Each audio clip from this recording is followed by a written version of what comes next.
Welcome everyone to some more Genshin Impact. Today, I'm going to cover the Moonchase Festival, or rather multiple days, as I will be recording multiple sessions for this and combining it into one video. And as you can tell, this is a little different because I'm not actually streaming this live, which I usually do for a lot of things these days, but like given that it's an event storyline going on, these are unlocked on multiple days, and since I want to like cover events now, like recording them now and all that, these will have to be pre-recorded streams. So I mean, not streams, you know what I mean. I'm pre-recording them so they're not being streamed live is what I'm trying to say. So, yeah. Today, the Moonchase Festival is unlocked. The server I'm on just made it live about 10 minutes ago, as of the time I'm recording this. And, I wanted to get it covered today. So, what I will be doing is covering the story. And according to the event notes, the next part will be unlocked later this week. So, this will probably not be uploaded until both are unlocked anyway, so. Anyways, I'll be doing the story event story thing. I'm here, which is part 1, called 1 for the VODs, 2 for the show. And we have to go to Wanmin Restaurant. Oh yeah, and when I started the game, Paimon actually talked about this. And pretty much instructed us to go to Wanmin Restaurant. So that's what we're gonna do. And I can't wait to see what this event will be about because everyone keeps spoiling it. And unlike previous cases, this is because simply that this event is unlocked based on your server, I think. So, because I'm playing on North America server, obviously it unlocked at 11 a.m. on the 27th. So anyways, let us go do that. I think I am prepared for the event stuff. I'll be showing you guys a little bit of me playing I just realized I'm not navigating the quest. I'll be showing a bit of the other events as well, so it's not gonna just be the story thing happening. So let's go do that. Also, it's really weird to play this without streaming because I'm so used to streaming after over 2 years of it. I mean, it's not the first time I pre-recorded something because I had to do it for Maple Story since, for like one particular thing, because for Maple Story, like this one thing I did have to pre-record took so much time because I had to go through every single one of my characters, show the differences, and there was a lot of skipping, and it took like 3 hours for that. So anyways, let's go to Wanmin Restaurant, as this quest log says we're gonna meet Xiangling. So let's go.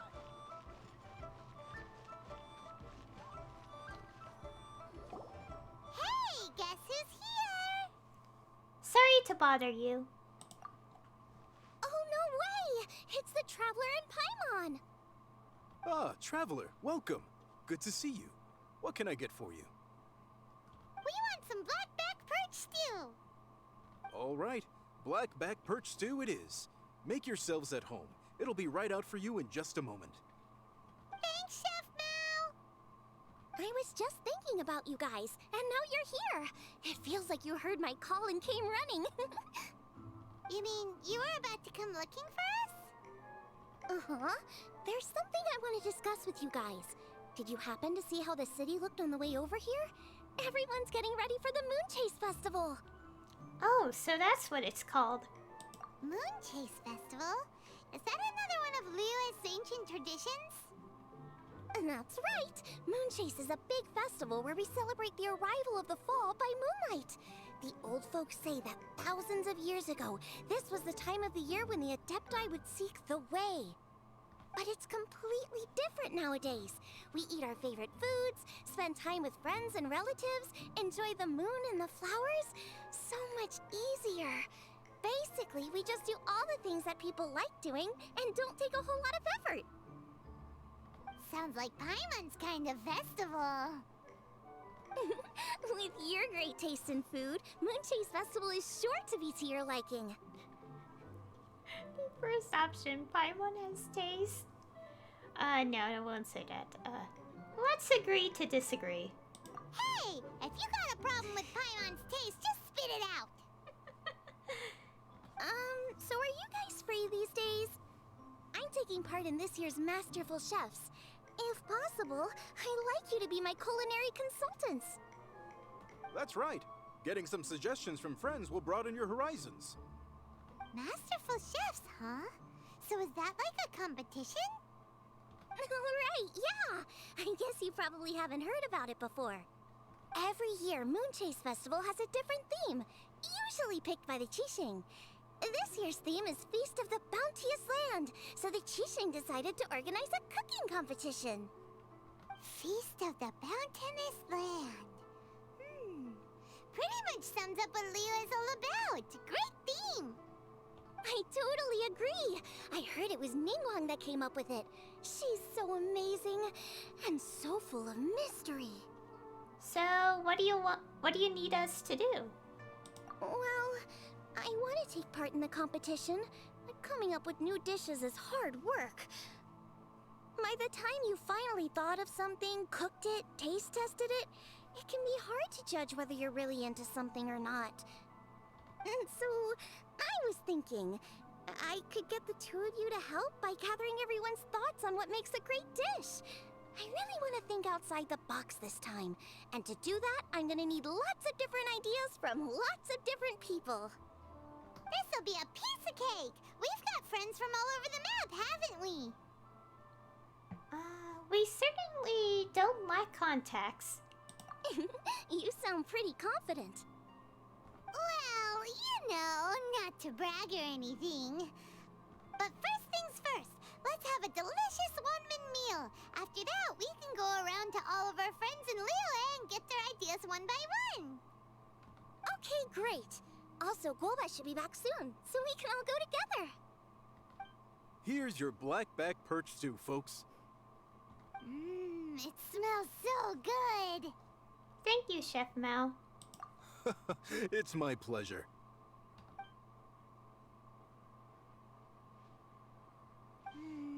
That was so delicious. Theory confirmed. This is definitely chili pepper weather.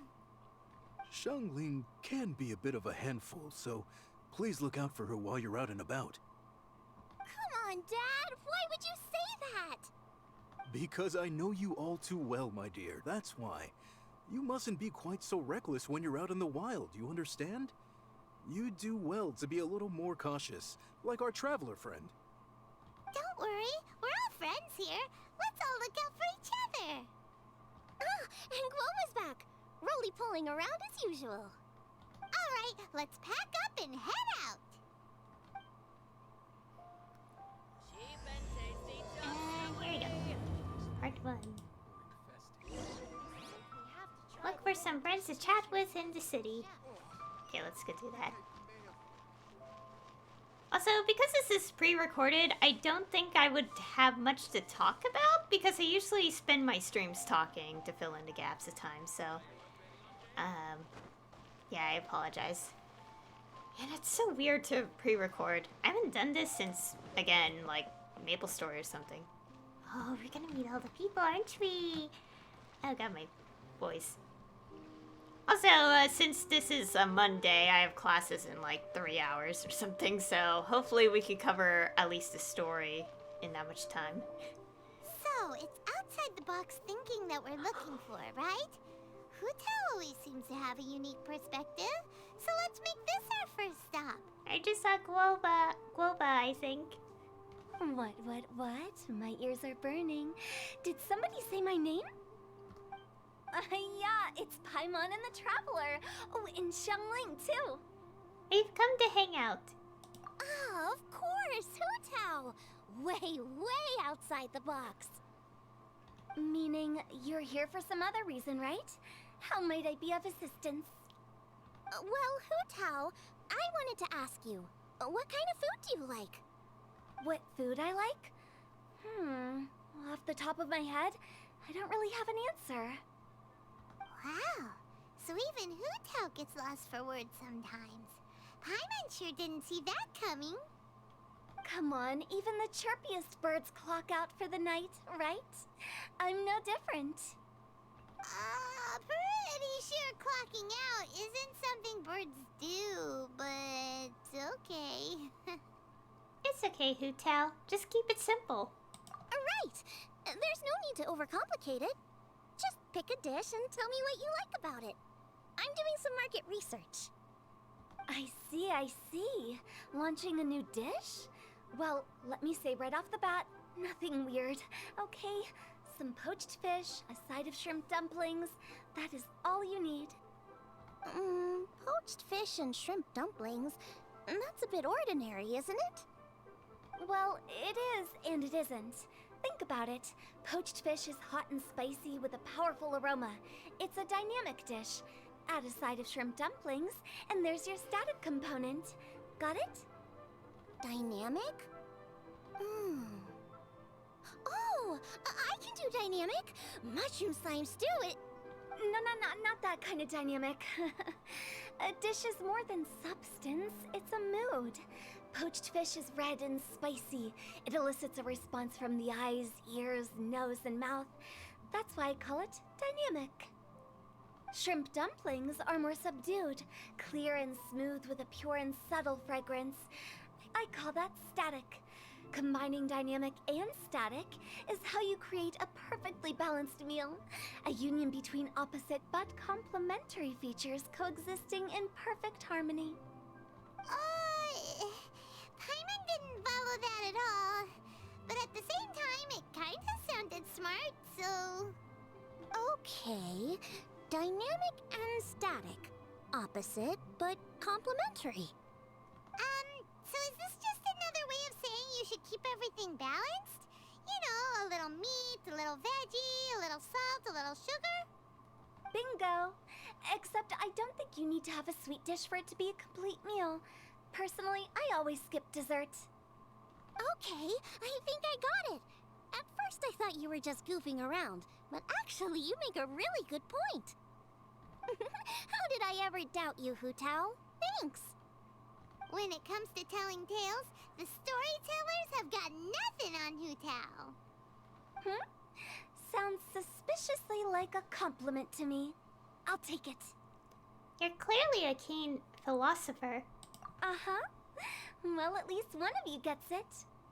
Everything in this world runs on its own set of principles, be it the circle of life or sugar and spice. You either get it or you don't. Since the Traveler seems to approve, I'll make sure to factor it in. Paimon thinks we're pretty much done here now. Let's head to Boo Boo Pharmacy next. Boo Boo Pharmacy? Yeah, you'll definitely get some interesting responses over there. Okay. If you find out anything interesting, you've got to come back and tell me about it. Okay. And yes, I was seeing Guoba like move around in the cutscene there.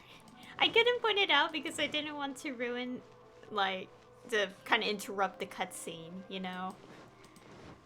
Because that's... I usually make my comments after cutscenes, not like in the middle of them. Okay. I also want to keep collecting these lotus heads because I kind of want to... At the moment, I'm sort of trying to craft like 2,000 or something of a recipe. And it does require a lot of these lotus heads to make them, so... Anyways, let's go to the pharmacy.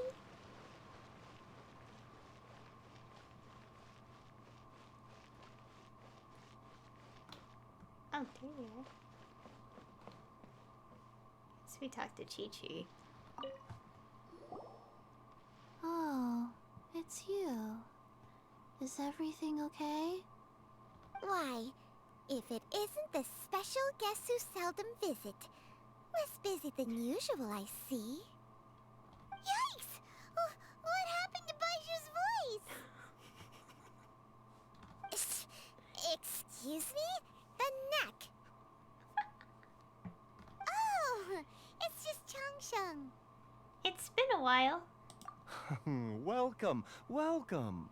Here to procure an herbal remedy, I presume? No.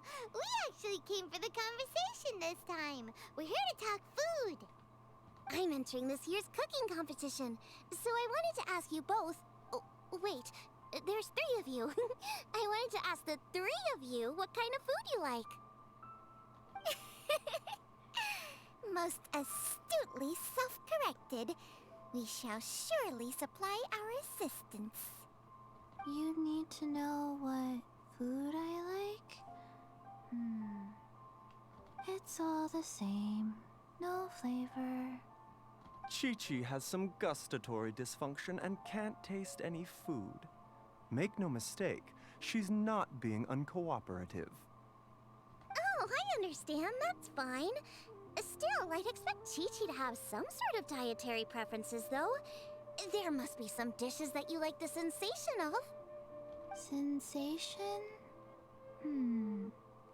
Yes, there's one. Coconut milk. Nice and cold. Well, that doesn't help us. It's not a dish, it's a drink. How about you two? Any thoughts? I like bite-sized morsels of meat. I agree with Changsheng. Many of our patients are the elderly and young children. They find large chunks of fowl or seafood difficult to swallow and digest. Dishes where the ingredients have been finely chopped, on the other hand, are far more suitable for them. We also see plenty of people with colds and sore throats who find it difficult to eat rich food. From a purely pharmaceutical perspective, I tend to recommend soups and stews. Got it.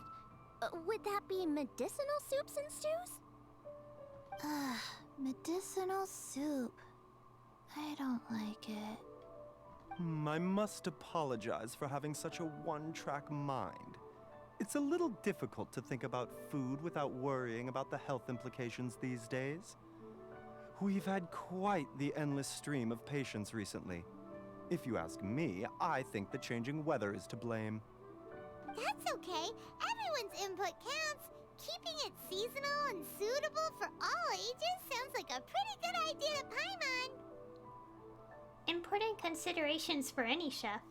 Medicinal dishes have higher demands in terms of nutritional balance than the kind of food I normally cook. I don't usually focus on medicinal properties, but since this is for a competition, maybe I can score more points by taking both flavor and function into account. Food with substance.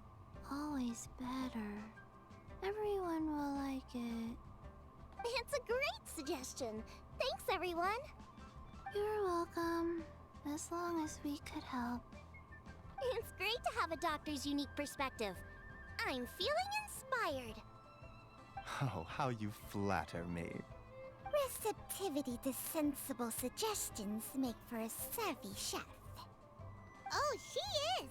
Creating new dishes is Xiangling's favorite thing to do. You can be sure she'll put lots of care and attention into it. Everyone's got their hobbies, and mine is cooking. Usually I just go with my own ideas, but having a whole new perspective this time is sure to make a big difference to the end result. Great! That makes this whole trip worth it! Alright, time to move on to the next.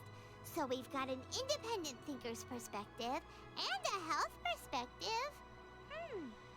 Next, Paimon thinks we should probably talk to some picky eaters.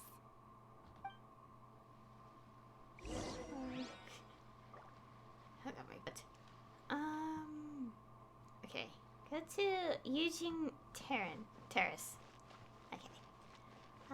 Nice to see all the Leo characters showing up. Also, speaking of which, will Dendro ever be released at some point? Considering Sumeru is the next region, I'm pretty sure they will have to add Dendro characters as playable characters soon. Ooh, look at this. I still get this notification. I think it wants me to finish the quest first. This is a peaceful neighborhood.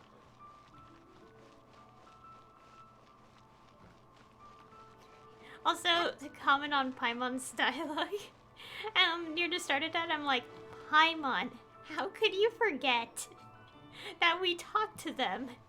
Like, obviously at some point in the story. It's like, how'd you forget his steak?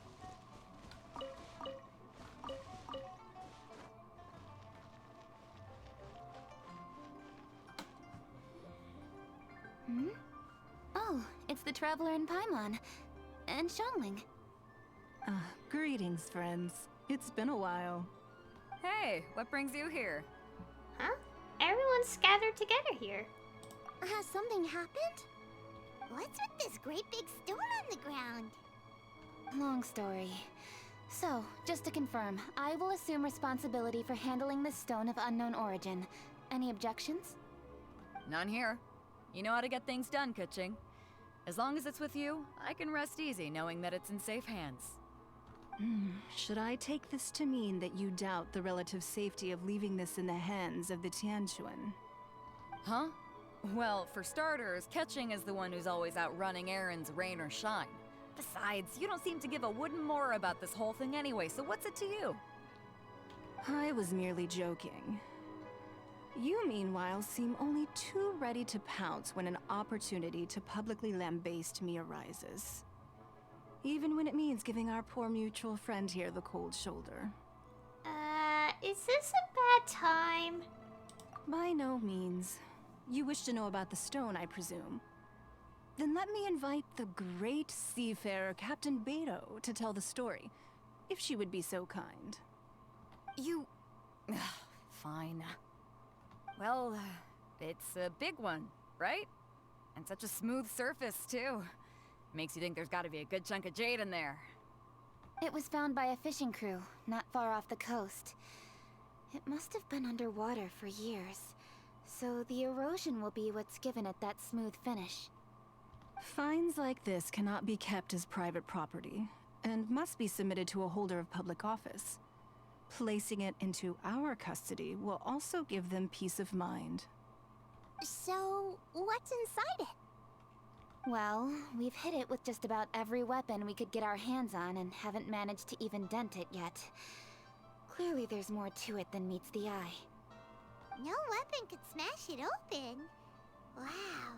Paimon doesn't think we've ever encountered a stone like that before. Kuching has taken an unusually keen interest in this giant stone, which is why we are leaving the matter in her capable hands. Let's put that aside for a second. Traveler, what brings you here? Were you looking for someone? Actually, we were looking for all of you. We need all hands on deck here. Oh? Hopefully not because there's been some sort of cataclysmic event. No, nothing like that. Paimon's just getting carried away. I just wanted to ask everyone about their food preferences. Food preferences? That's a little unexpected. I have rather simple tastes. Precise, pure, smart, and sophisticated. That is all I require. That's your idea of simple, huh? I summed up my culinary requirements in 4 words. Is that insufficiently simple for you? A few weeks out on the open ocean would fix your flawed definition of simplicity, let me tell you that. What about you, Beto? Me? If it's freshly cooked and piping hot, that floats my boat. If it's got a little chili pepper in there too, I'm one very happy captain. Paimon thought you would have said bar food. Oh, bar food works too. As for me, it's got to be seafood. Okay, got it. So, seafood, piping hot, and, simple but sophisticated. Not a lot of overlap. And that's where I would disagree. Traveler, surely you've heard of golden shrimp balls. Oh my, they're my favorite. You need to wash and devein the shrimp, wrap it in finely sliced potato strips, then deep fry it to perfection. There's no room for cutting corners. They're very precisely put together. They taste pure, the presentation is smart, and the skill needed to cook them is highly sophisticated. It fits Ningguang's forward summary to the letter. Huh. So what you're saying is, for all the frills and trills, good food is all the same at the core? I heartily agree. Golden shrimp balls are a prime example. Their essence lies in combining art and nutrition in a single package. It is a dish of true value. Okay, got it. So Kuching loves golden shrimp balls. I didn't say that. Did I? No, at least not outright. Alrighty. Thanks for all your input. I'll be sure to take it all into consideration. Traveler, Paimon, do you have anything planned after this? No immediate plans. Good. I'd like you to help me investigate something. It's about this stone. You picked the right people for the job. We investigate stuff all the time. My thoughts exactly. The Qixing has a public duty to deliver our final verdict to the fishermen, but there are also some things I would like to investigate on a personal level. I'm sure you've become acquainted with the general background of the Moonchase festival. However, I have my own understanding of this festival's roots. My grandfather was a researcher of Liyue's traditions. In his notes, he indicated that there was a deity called the Stove God in ancient Liyue, which people paid tribute to at a certain time of the year. Very few written records make mention of the Stove God, and those that do are notoriously confusing. Some scholars believe that the Stove God was just another title held by the Lord of Geo, but others suggest that this was a different deity altogether. One folktale even claims that the ancients found the Stove God's shrine, but there was no statue, only a huge, smooth slab of stone. Shortly after it was found, the stone was lost in transit, and it hasn't been seen since. This stone here has all the same features, so I suspect it could be the one that went missing all those years ago. After many years of researching ancient texts, my grandfather came to believe that the practice of paying seasonal tribute to the Stove God may be best described as a festival. He called it the Stove God Festival. That would make it the forerunner to the Moonchase Festival we know today. But this is all just theory and conjecture. To prove any of it, we'd need to start by identifying who the Stove God really was. Now that Rex Lapis has passed on, and Liyue has entered the age of humankind, his successors should continue to respect our nation's culture and traditions, just as he did. That's why I think the responsibility for this situation should fall to me. It's a chance to shed light on our history, revitalize an ancient tradition, and possibly prove my grandfather's hypothesis along the way. With any luck, we'll nail all three in one fell swoop. It was just a couple of days ago that we received this stone. Right after we decided to use food as the central theme for this year's festival. It makes me wonder. Maybe a divine will is at work behind all of this. 3 birds with 1 stone, huh? That's pretty efficient, even for cooking. I'd love to help, but I'm in the middle of a commission for Xiangling. Hey, don't worry about that. This sounds super important, so don't mind me. Besides, we're only... Wait a second. I got it! What? Why are you shouting? Kuching, can I tag along for your investigation? But... Since it's all about the Stove God, I might get to learn something useful about cooking along the way. It'll be great inspiration for me in the competition. Please, let me come along. I promise I'll help. If it means that much to you. Okay, I suppose you can come. Really? Yay! Thank you so much! You're the best! Now that that's settled, time to get going. Jingsa Village is said to be home to a lot of historical texts, so I'd like to start by making some inquiries there. Alright, then it's off to Chingsa we go!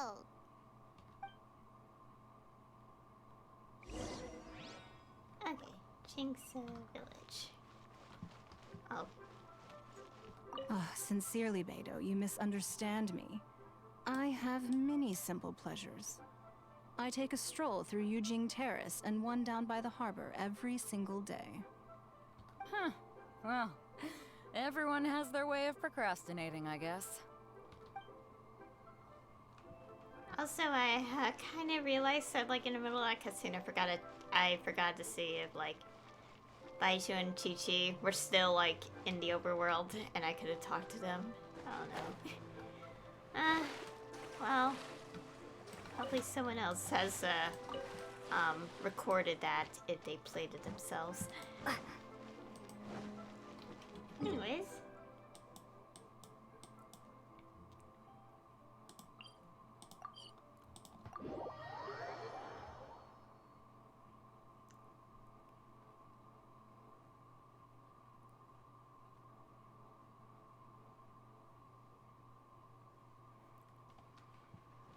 Okay, over here.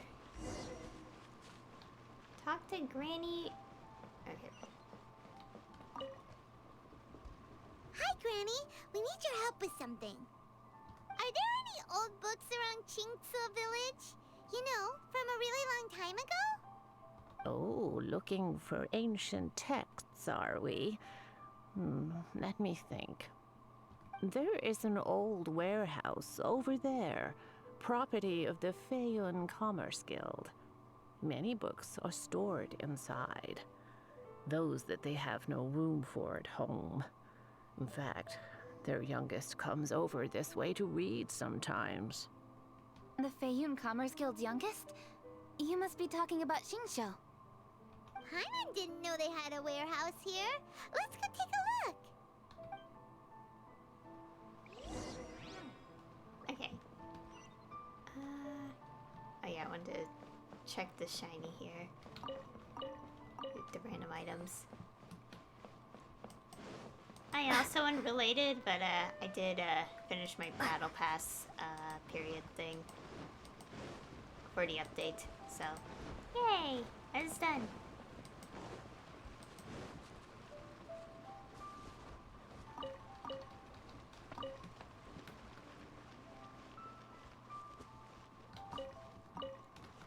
Also, I have to be very mindful of time right now since I don't want to kind of go over a certain time, especially on the day where I have class in the afternoon, so that's why I couldn't, that's why I didn't consider streaming this, next to the fact that part 2 will be on Friday and I kind of want to make more progress. Ah, I'm being robbed! I know. It came from that direction. Come on. Anyways, let's just do this quest. It's fun. Swift and merciful.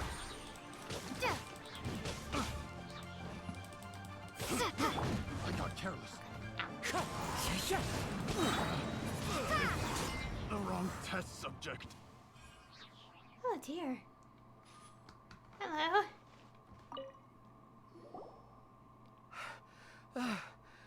I've come here to clean the book warehouse plenty of times before, but this is the first time I've run into these crooks.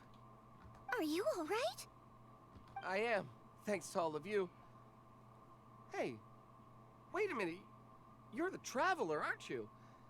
And you're with... Lady Kuching. An honor. Truly an honor. We'll try not to take up too much of your time. I understand that this book warehouse is the property of the Feiyun Commerce Guild. Could you advise whether we might find any text relating to the stove god in this collection? The stove god? I heard that's the Lord of Geo, right? Huh? Really? Yeah. A friend of mine who conducts research mentioned it once before. We use stoves for cooking, and stoves are built from rock. Some people think that the stove is a gift from the Lord of Geo. And that's why they call him the stove god. Seems logical enough. But Do you have any books on the topic? I'm sorry, I'd have to ask the young master about that. Oh, any questions? Please, ask away. Hey, it's Chongyun and Xingqiu! Hello, one and all. Guardian. Hey guys, what are you doing here? I was bored with nothing to do, and thought I'd come out this way for a bit of reading. And then I thought, why not bring Chongyun along too? Yes. I'm just along for the ride, really. I see the Yuheng Kuching is with you. Whatever brings you here must surely be a matter of grave importance. Master Xingqiu, if I may be so bold, do you happen to know if there are any texts on the subject of the Stove God among this collection? Since I personally selected which volumes to store here, I do have some recollection of their contents. If my memory betrays me not, there is one volume among them called Demystifying the Legends of Liyue, which mentions the Stove God. Might I take a look? Certainly. If it pleases my lady, I shall lead the way. Sheng, I will take care of things here.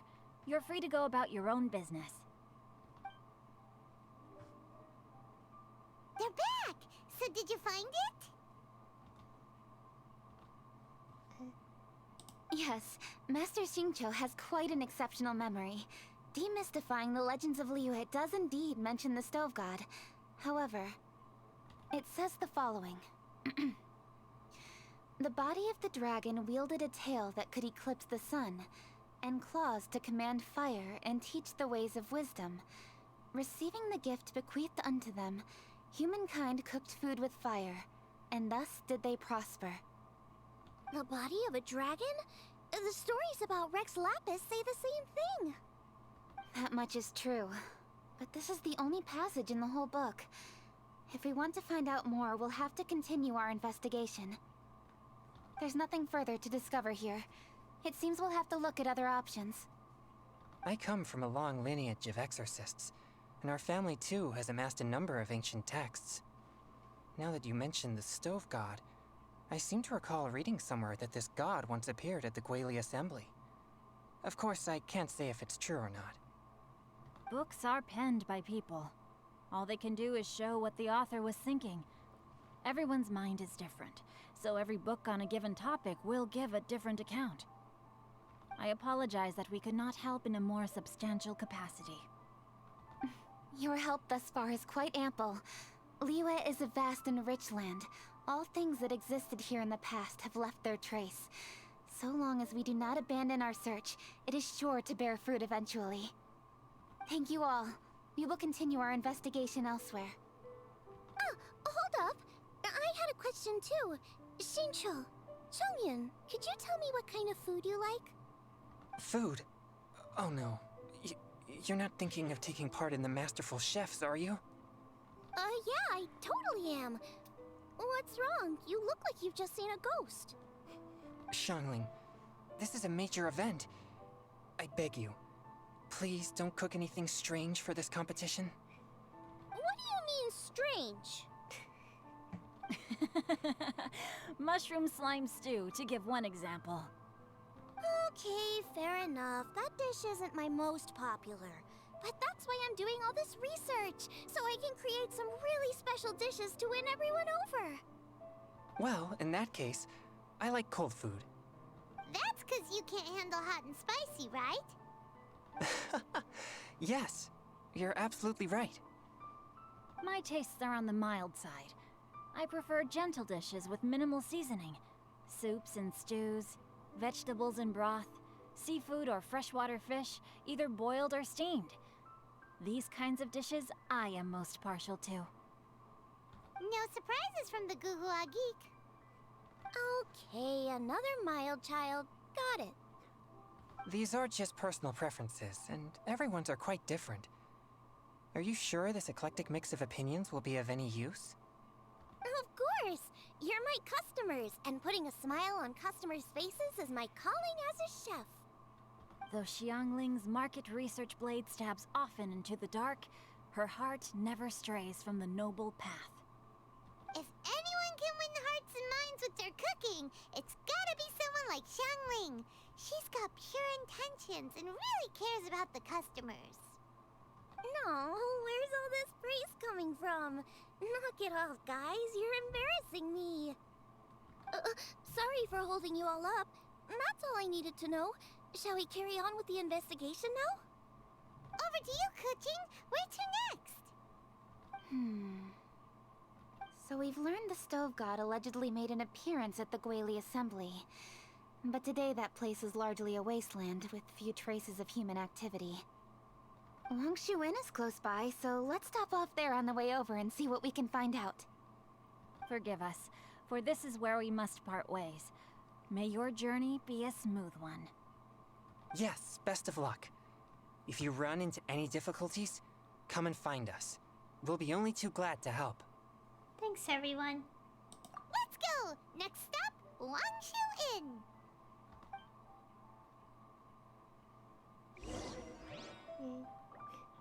Now, which book to read today? Aha! How about this? Chongyun, pick a book, any book, and read it out loud to me, will you? That way, I can give my mind a rest. Huh? That's why you brought me along? Don't like that plan? Okay, then I'll read one for you. How about Young and Hopelessly Smitten?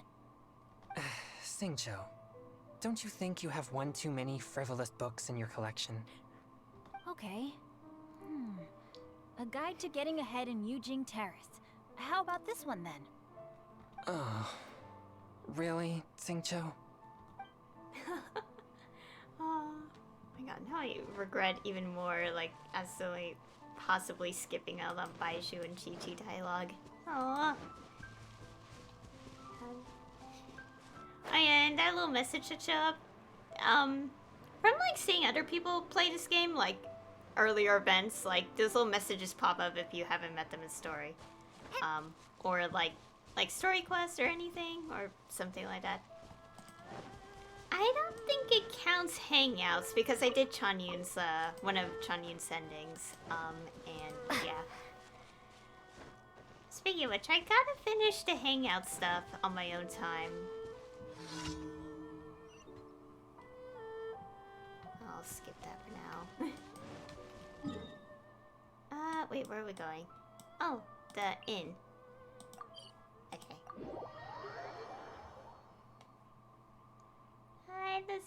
I love seeing the appearances. They're so lovely. Okay. Who to talk to here? Kitties.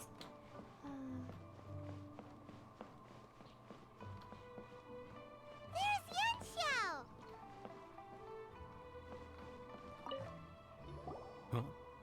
Oh, Traveler. Who are all these people? Friends of ours! Allow Paimon to introduce Xiangling, Guoba, and Kuching.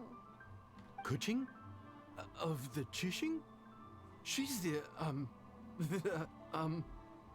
Hi. No need to be so nervous, Yanxiao. It's not that. It's...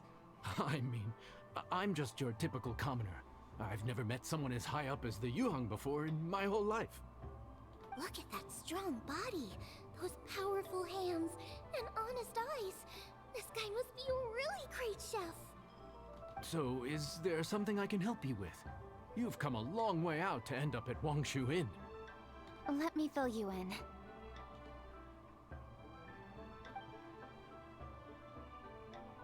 Oh, okay. I see. Legends claim that the Stove God once appeared at the Guili Assembly. As Wangshu Inn is the oldest extant building in this area, any historical texts from around these parts are likely to have ended up here. Is there a room in this inn for storing books? And if there is, do any of them mention the Stove God? Well, now that you mention it, we do have a fair few ancient texts here. I remember looking through an old recipe book once.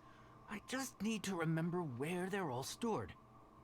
If you are happy to wait here for a few minutes, I'll go have a look right away. Oh, Traveler, there's something I need to discuss with you. What is it? We need to pay up or something? What? No, I wouldn't take your money. We're all friends here. I just wanted to ask if you had the time to make a satisfying salad for me. A satisfying salad? What for? Could it be... Yeah, guy who hangs out on the roof terrace, you know? Good-looking fella, not too tall. Shh! Don't you think he can hear you? Oh, right.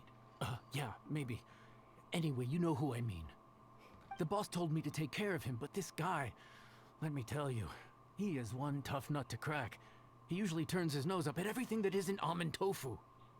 But the boss tells me you once made him a satisfying salad, and it all went down so well. So I was thinking, could you teach me how to make it too? That way, I'll have something else in my arsenal. Oh, so this is for show! You guys really look after him, huh? Well, that's life, right? You gotta look out for your own people. Sure, I can help. All right then, wait right here. I'll be just 1 minute. Clock is ticking! 59, 58... Sorry for the trouble, Traveler. Don't mention it. Okay. Here you are. Thank you ever so much. While Kuching's reading her book, let's make that satisfying salad. Xiangling, what are you gonna do? I'd love to come watch too, but I don't want to get in the way, so I'll just stay here with Kuching. Okay, shall we go then? Go ahead and get started. I'll just watch from over here. I only need to watch you make it once to have it committed to memory. Okay, make a satisfying salad. That's pretty simple. Oh yeah, unrelated, I did max up, I think, all the proficiency on these recipes. Which took a lot of time. Anyways, let's actually make this.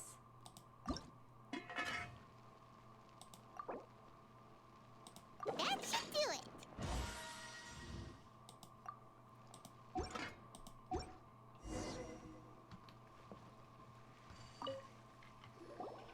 All right, thanks for that. I think I've got it now. You got all the steps down, right? Of course. Don't forget, I am the best chef around these parts. Let's go see what Kuching and Xiangling are up to.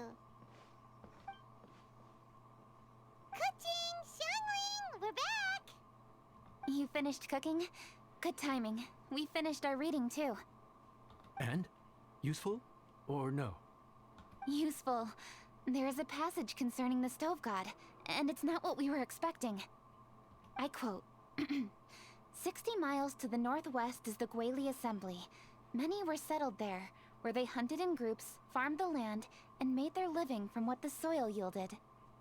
When the Stove God descended, one god became many, all of which were the height of children.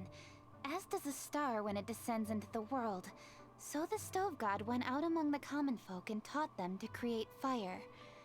With fire, the people at last learned to make hot food, and they dined on rice congee and cooked meat thereafter. This is a radically different account from the one given in Demystifying the Legends of Liyue, and also a conflicting one. One god became many? Does that mean there was more than one Stove God? Taking the text at face value, that is what it says. Went out among the common folk and taught them to create fire. So did the Stove God really go and teach people how to cook firsthand? Now that's a god who truly cared for their people. So, we've got two leads, but they contradict each other. How do we know which one to believe? By continuing our investigation and reserving judgment for now. Thank you for this text, Yanxiao. It's my pleasure, really. Think nothing of it. If anything, I should be thanking the Traveler. Listen, you've helped me an awful lot. Not just today, but in the past, too. I want to make it up to you properly, and as it happens, things are pretty quiet here today. So I'd like to take the chance to treat you all. What do you say? Will you stay for a meal? Wow, he sure sounds confident in his cooking. I like that. Confidence is one of the best ingredients a chef can have. I really want to try his cooking. I say we take him up on his offer. Kuching, can you spare the time? It's hard to refuse a generous offer like that. Yes, I think we can fit this in. Yanxiao, we await your culinary creations with great anticipation. I won't disappoint. Go take a seat downstairs. Okay. Also, I apologize if I mispronounce names. I'm not good at pronouncing names. So, please don't mind me.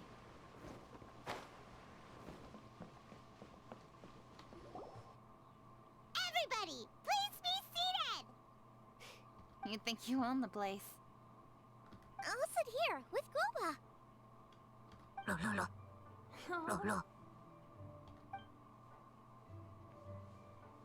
Here we are. That's everything you ordered. It all smells amazing. I think I've met my fellow finalist. It smells beautiful. Strange. I never would have guessed that such a gifted chef worked here. This inn isn't particularly known for its food. Everyone likes a good meal, whether they're staying the night or just stopping by for a bite. We call it an inn, but the fact is it's much more than that. We have to cater to all aspects of daily life to make this a true home away from home. Please enjoy your meal at your leisure. I should get back to work now. Yanxiao, are you taking part in this year's Masterful Chefs? Huh? You too? Yep, I've signed up already, and I've got my eyes on the prize. Your cooking's delicious, Yanxiao. I'm really looking forward to seeing you in the final. Huh. Interesting. All right, I'll see you there. What was that? Some kind of power move? No, it seemed more sportsmanlike than that. Yep, he's a really talented chef. His food was excellent, and it showed he has a level-headed personality. That's the kind of chef that could be a match for me. I haven't had any competitive cooking experience since my cook-off with Brooke in Springvale. When the heat is on, you'll rise to the challenge. You're too kind. Guoba, what are you doing? Guoba's eating the... Those were Kuching's! How could you steal them while she wasn't looking? Oh, no. Oh, my golden shrimp balls. Oh, Paimon. Huh? You ate every last one? Guoba, we've been through this. When we're with friends, you gotta be on your best behavior, okay? I'm so sorry, Kuching. I promise I'll make it up to you. What's the big deal? We can just get another plate. After all, it's Yanxiao's treat today. It's not the same, though. The moment's gone. Sure, you can eat something else, but you can never go back and change the feeling of despair as your food is snatched away from right under your nose. The dining experience is a trinity of emotion, food, and atmosphere, and you've got to have all three to make it work. I have to say, now that you mention it, that is a very accurate appraisal of the situation. I'm gonna make it up to you, Kuching. Is there anything you want to eat? Anything at all. Whatever it is, I'll make it for you. I don't have high hopes for this, but equally I don't want her feeling guilty. Okay, I'll let her do this for me. If you insist, there is one dish that perhaps you could try making for me. It's an old recipe from my grandfather's notes. No problem. May I see it? I'll get it to you when we're back in Liyue Harbor.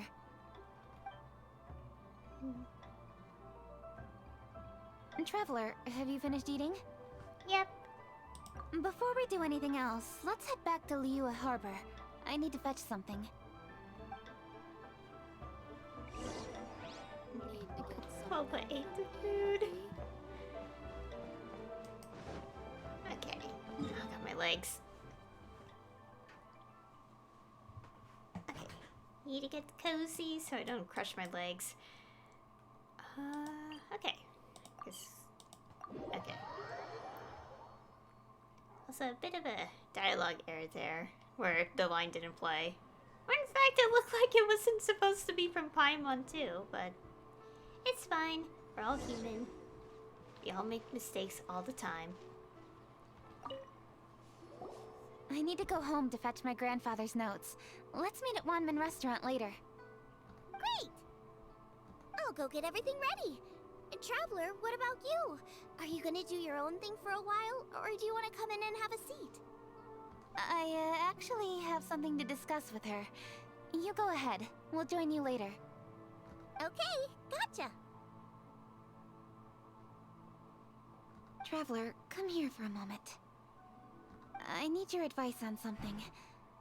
What do I need to do to get along with Xiangling? Seriously? That's what's stressing you out?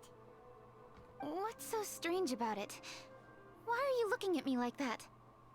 You're super smart, and you're always so sure of yourself. Paimon thought you'd never need advice from anyone about anything. Well, that's just ridiculous. Xiangling's always so warm and friendly with me. This time especially. And now she's desperate to do me a favor. So, is that supposed to mean... we're friends already? I'm just not used to dealing with people who are so warm right from the get-go. How exactly am I supposed to respond to that? It's kind of embarrassing. So, well, well, you seem to be getting along fine already. Okay. Noted. Thank you, Traveler. I'll see you again shortly.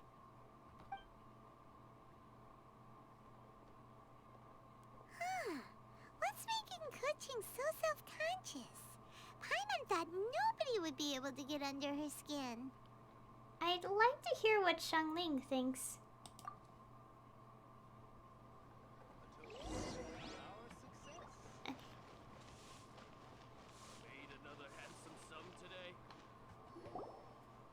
Hey, we're here!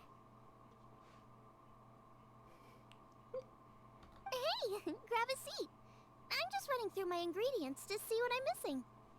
Xiangling, can I ask you a question? Oh, we're gonna do this now? What is it? Paimon can explain. But this is your idea! Why you gotta dump it on Paimon? Ugh.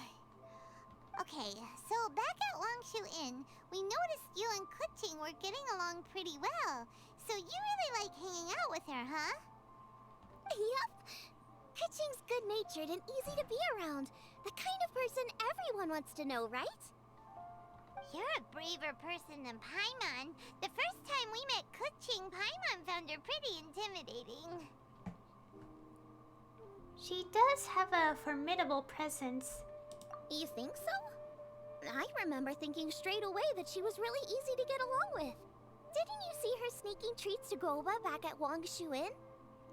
Yeah, she's great. We know that now. We're just talking about first impressions. First impressions? Oh, okay. Hey, have you guys eaten grilled shellfish before? They can be hard to crack at first, but they taste amazing that way. We've eaten shellfish before, but I don't think we've ever tried eating them grilled. Oh, you're missing out. I'll grill some for you another time. But anyway, Kuching's like a shellfish. Maybe a little closed off at first, but once you get to know her, she's got a soft and squishy side too. Not to mention that even after her favorite food was stolen away, she was still happy looking after Guoba. I'm really grateful for that. You make a good point. You know, Xiangling's intuition for people seems really spot on. Is that why she took a liking to Kuching so quickly? I think so. Alright, let's see. We're okay for carrots and crab, and we still got some ham and mushrooms. I wonder what Kuching's recipe is gonna be. Huh? What was that noise? What's going on? What the? That bird is huge! Ah, it's the ladybird! Excuse me, one shall not be addressed in such a manner. One shall be known as Adeptus, whose name, should you care to mention it, is Cloud Retainer. Cloud Retainer. That does sound like an Adeptus name. Well spoken. One shall let this young lady's enlightened words atone for the ignorant ones of her friend. It's been a while. A while it has indeed been, traveler. Does one surmise correctly that you hasten hither to partake in the Moonchase festival? You could put it like that, yeah. Ah. So even the illustrious traveler has been summoned to attend the Moonchase festival. As expected, this year's theme stands proud against the test of public scrutiny. The theme? You mean Feast of the Bounteous Land? The very same. Moonchase Festival falls during the season when many cooking ingredients are ripe. Hence, it is a fitting time to enjoy the finest of foods. One noticed the relative pomp and ceremony with which this year's affairs are being conducted, and could not abide to stand idly by. Let it be known that one's culinary proficiency and ingenuity is uncontested in all the world. Thus does one now appear in this realm, that those who inhabit it might witness one's latest creation, a supreme cuisine machine. A supreme cuisine what? What's a supreme cuisine machine? Is it a new invention? Patience. One's purpose here today is to meet and to greet. Nothing further.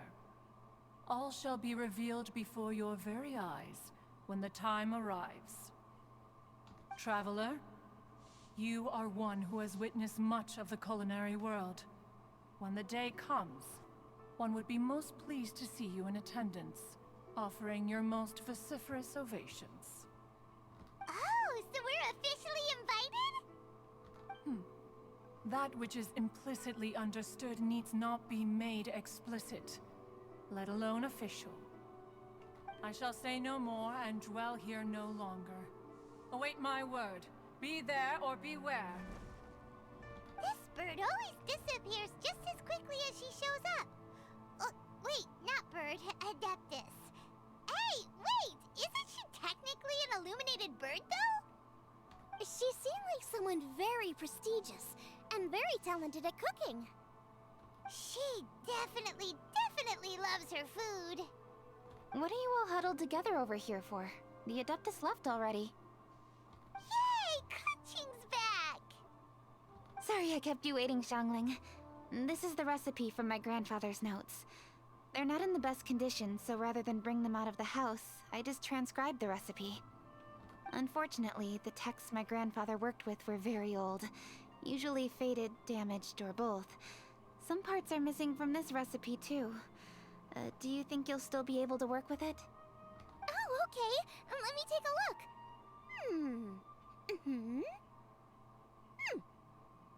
Give me some time. I need to look into it.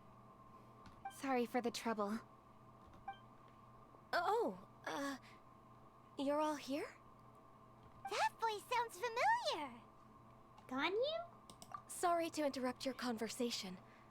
I was in the area buying a few things, and I heard the disturbance, so I felt compelled to come take a look. You mean Cloud Retainer? I saw her too. She just suddenly showed up right in the middle of the street. Whatever adeptal power that was, she certainly knows how to make an entrance. Lady Kaching, you saw her too? Do you, have a moment? I need to discuss something with you. What is it, Ganyu? Has something urgent come up while I've been out? No, it's nothing work-related. I wanted to ask about, something personal. Is that okay? A personal matter? Involving me? Surely I haven't done anything improper recently, have I? Please, Lady Kaching? This is really important to me. Oh, okay. I noticed Cloud Retainer was here for quite a while. Did she say anything about... me? When I was young? About your childhood? No, nothing at all. What? Really? Whew. Thank goodness. I was getting really worried. Once she gets talking to people, she tends to go off on all sorts of tangents. So I was worried she might have bored you with some stories about me. Your name didn't even come up, so you've nothing to worry about. Kuching, how are you not asking a bunch of questions right now? There's obviously some juicy gossip here. Aren't you curious to find out what it is? Please, no, don't do that to me. Of course not. Whatever it is, I'm not curious and I'm not going to ask. If Ganyu has a secret and she wishes to keep it that way, nobody should make it their business to try and get it out of her. That's just basic decency, is it not? Yes, ma'am. Paimon will never bring it up again. Kuching, thank you. You're so kind and considerate. I've always seen that in you. What's that got to do with... Honestly. Go on, you should be getting back now. Oh my, you're right. I should. Okay, everyone. Please excuse me. I should get back to work now. Take good care of Kuching for me. Hey, what are you trying to say? Don't worry, Ganyu. We will. Thanks. Hope to see you again soon.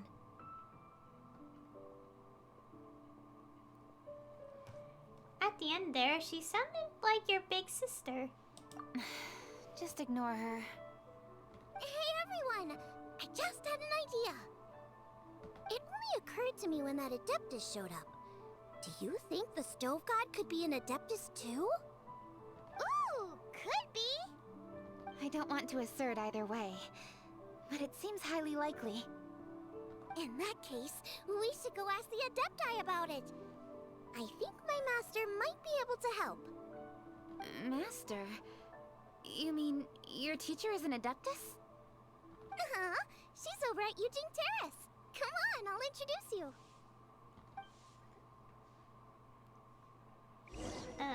Okay. Also, Paimon, it is rude to, you know, try to, like, delve into, like, private things. I wanted to say that during the cutscene, but I didn't want to interrupt it.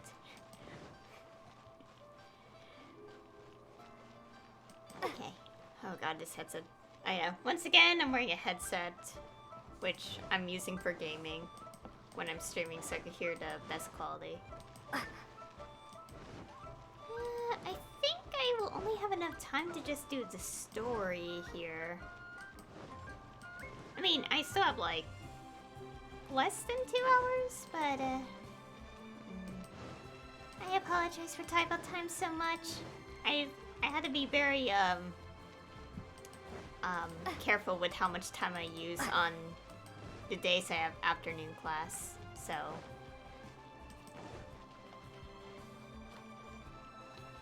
Oh, hey. Master!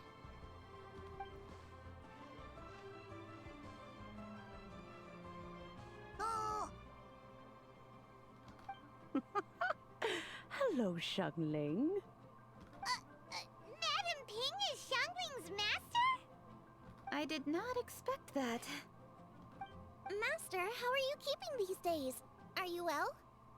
Oh, very well, thank you. What a surprise it is that you all had the time to come and visit me today. Hi, Madam Ping. Hello. Master, we came here because we have a question for you. Do you know about the Stove God? Of course I know the Stove God. Does this mean you know them personally? Ah, I see. It's the Moonchase festival, isn't it? How interesting. So you came to hear some stories about the Stove God. That's right. We're investigating something that happened recently. I see. The great stone surfaces. And so you open an investigation. I must commend your guesswork this far. I did indeed know the stove god of whom you speak, but it was a great many years ago. Moonchase was originally a rite observed by the Adepti, not something in which the ordinary people of Liyue would ever partake. But over the years, they have sought to emulate it for themselves many times, giving rise to various festivals bearing the Moonchase name. On nights when the moon shone bright, everybody would get together for joyful reunions. There would be fine food, fine wines, and choice teas.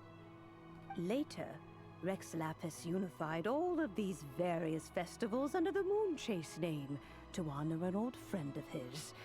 In short, the heavens were our witness as we vowed to the moon to come together in joyful solidarity, to remember the past and reflect upon the present.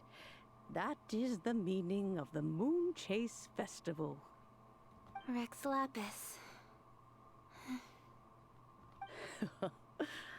That friend made many contributions to Liyue, and Rex Lapis would not have them go unrecognized. Turning this season into a commemoration of his old friend was also a way to honor that friendship. I can only presume that the Stove God Festival was one of the many subsumed into the Moonchase Festival. In the hands of Rex Lapis, our nation's traditions were faithfully upheld. It is to their detriment that we must now be the ones to inherit this duty. Kuching. Ah, Kuching, I simply won't allow you to be so down on yourself. Nothing would delight Rex Lapis more than to know that those who follow in his footsteps continue to value these traditions and are working tirelessly to do them justice. Thank you. Lady Kuching. Huh? Lady Kuching, Lady Ningguang wishes to speak with you. Ningguang's looking for me? Must be important. Please excuse me, everyone. If I'm not back soon, you'll find me at Ningguang's office.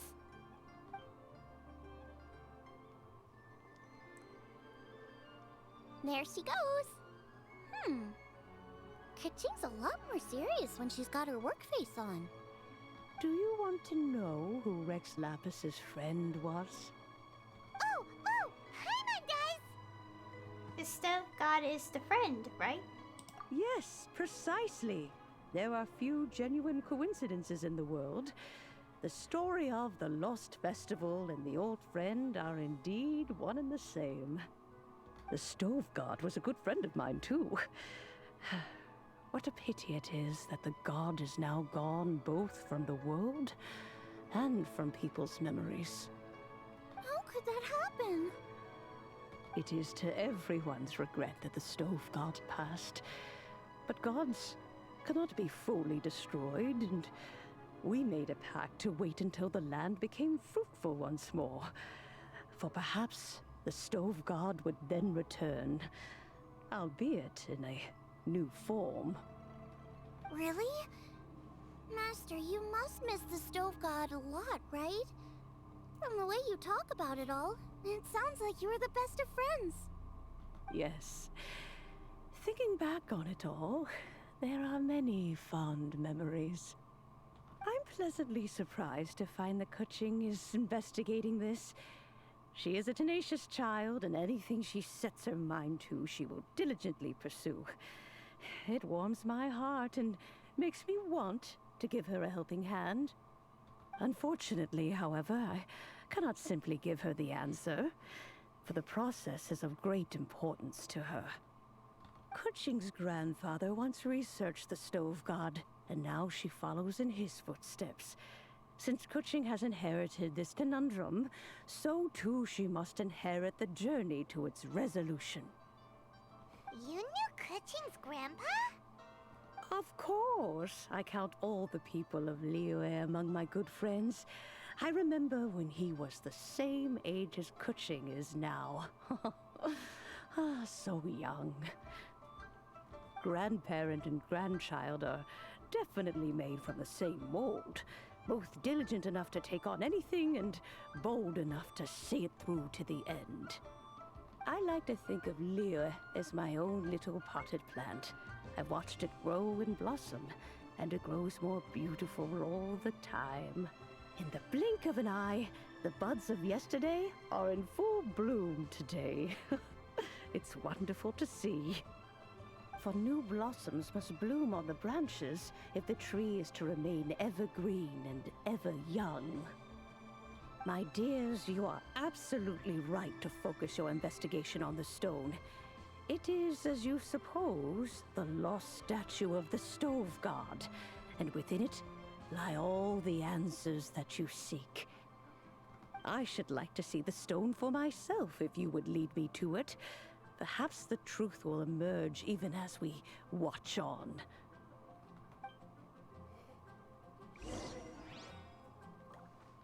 Okay. Okay, check the mysterious stone.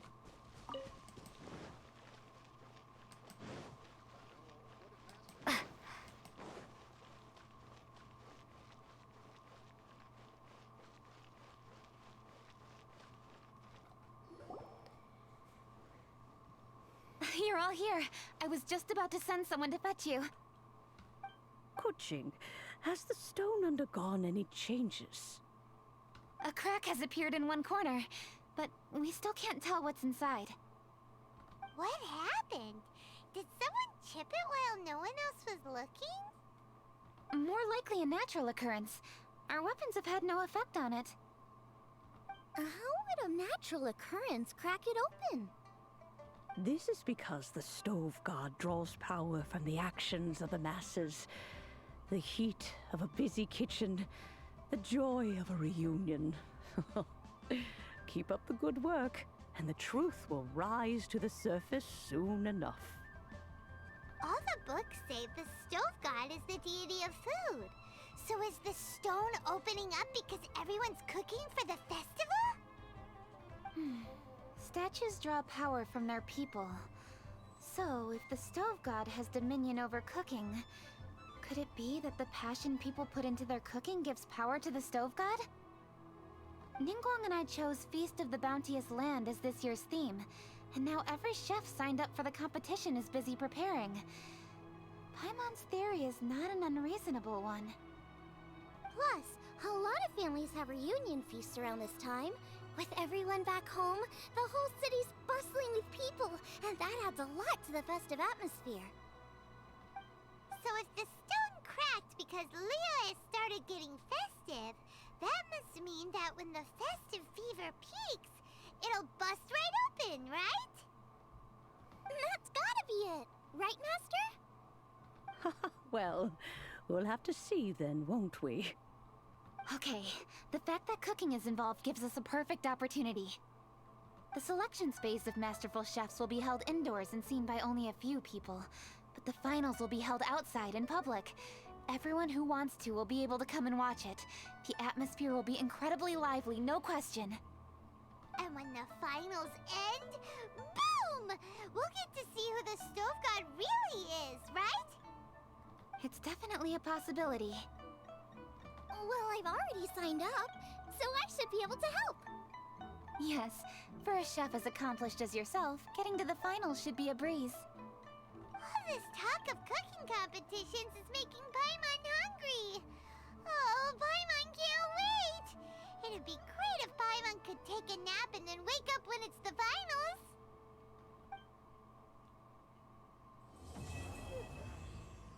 And that's the end of part 1. Oh boy. Okay, so we have like a bunch of miscellaneous quests now.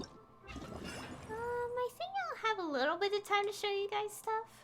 Yeah, it's only an hour and 19 minutes in this session.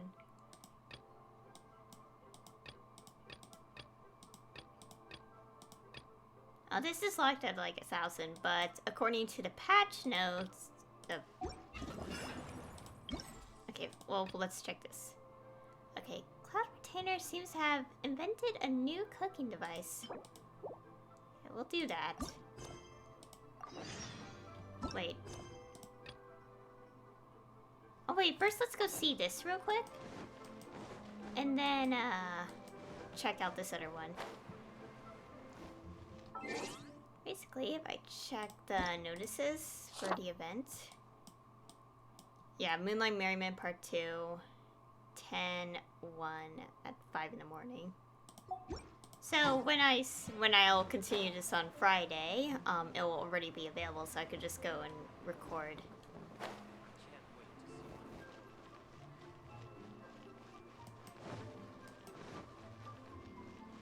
Okay, let's do this quickly. Ooh. I need to place another batch of treasure chests, don't I? Did I hear someone mention treasure chests?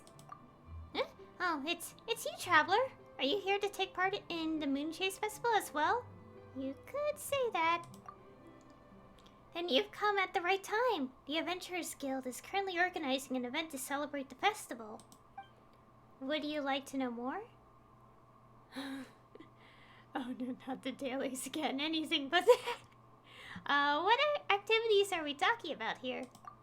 During the Moonchase Festival, the guild has placed Moonchase charms in various places. Those who find these charms can bring them back to us in exchange for various rewards. We've also dispatched a group of adventurers to place a large batch of special treasure chests out in the wild. These special treasure chests will come filled with all manner of goodies, which we prepared just for this occasion. Other than these two activities, we've also got some tough challenges lined up for elite adventurers. As for the details, well, it involves invading a series of monster camps. And what does that have to do with the festival?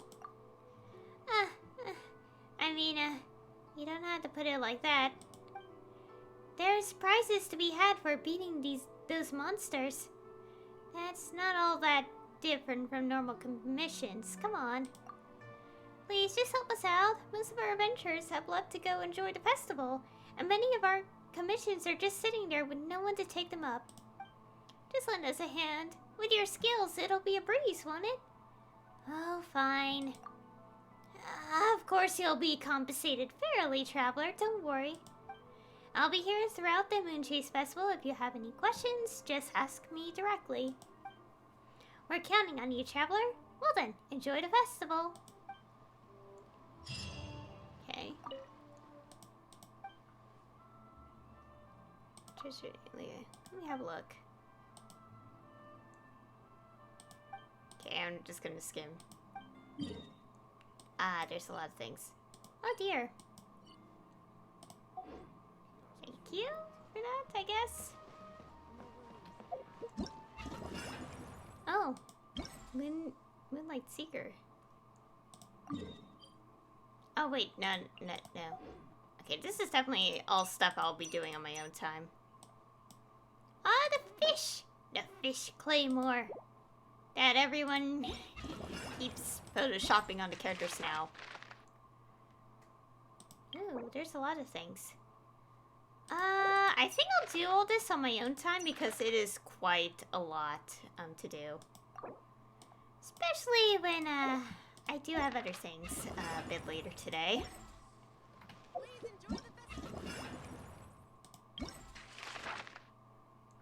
Oh. Ah, interesting.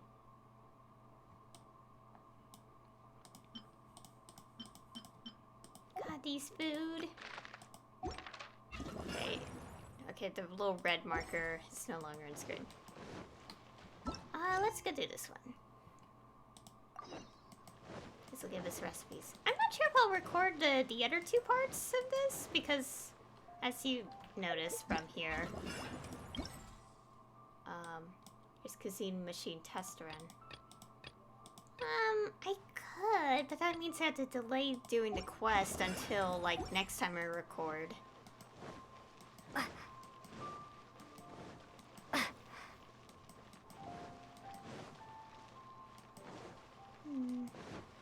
I think I'll upload these parts separately? I was thinking about like waiting till Friday to like record part 2, but I'll think about it. It's likely that I'll combine this recording with the next one, and I'll upload it as one massive video. I'll think about it. Why am I walking? She's all the way here. It's about to do something insane, like walk all the way to the quest location.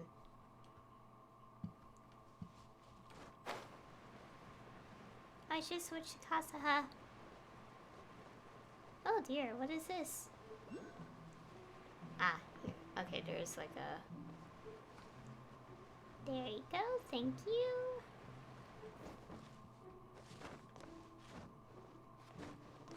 Hello, Cloud Retainer. Perhaps this path is best. Ah, Traveler, fine timing. Only recently has one finished setting this device up. So, this is the Supreme Cuisine machine? Verily, much personal work has one put into it, and its faculties are vast. How hasty of you. Be at ease and let one explain it to you. Much lore did one read in the construction of this cuisine-making machine. Know that there are a few key points in the art of making food. The first of these is finding ingredients, which are of utmost importance in cooking. Many long years have countless chefs labored and wandered in search of all manner of ingredients. One's device aims to solve this issue first of all. Upon activation, it will automatically search for suitable ingredients nearby and will mark their scent out, all the better for chefs to track them to their source. Can't it go grab those ingredients by itself? This early days yet would one call this stage of work, and this issue of how a stove may trek across treacherous mountain roads by itself has yet to be resolved. Now then, the second matter is the cooking itself. One has placed countless intricate components in this device's interior, such that the mere act of placing ingredients within will see them automatically processed. How does it know how to do that? Well, naturally, it references the corresponding recipe in determining how the ingredients are to be processed. Its inner workings are difficult to explain in a short time. You only need to know that resolving this matter took quite some work. Much thought has this one also been to an affair most troubling for chefs, the cleaning of one's cooking utensils. Quite a spoilage of a lovely scene of feasting it would be to have to clean up leftovers in a pot otherwise, no?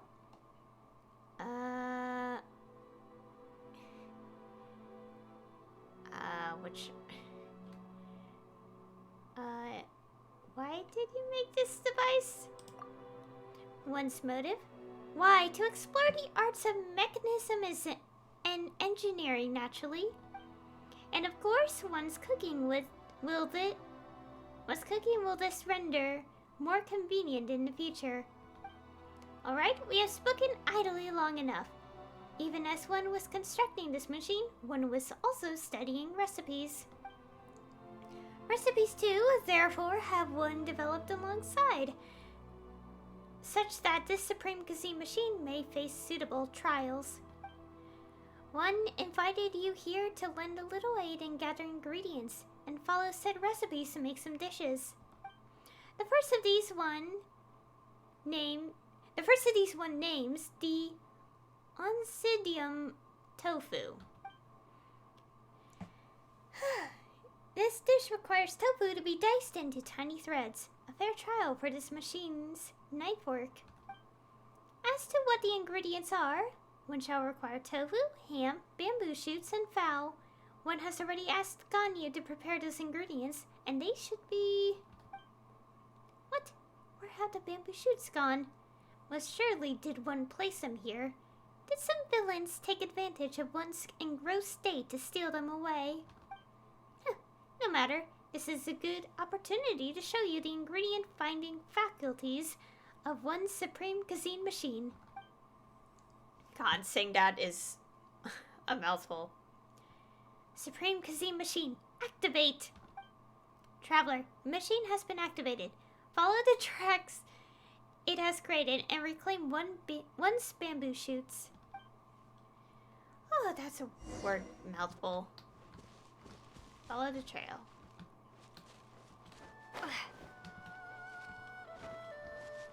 So this way. I should have switched to Kasaha.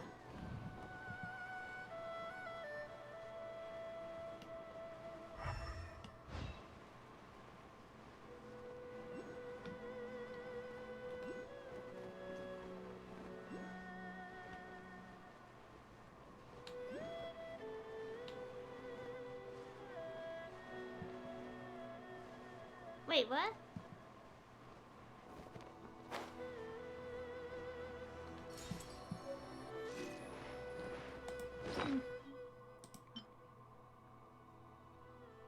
Okay.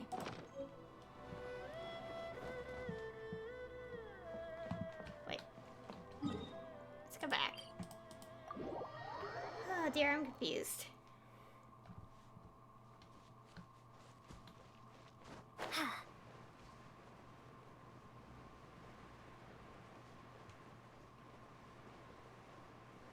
Okay, let's try to follow this.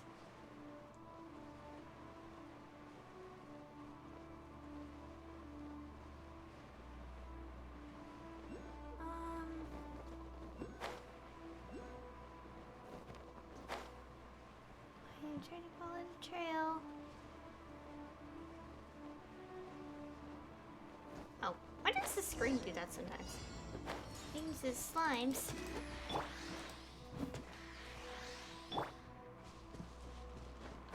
Okay, let's keep the chase.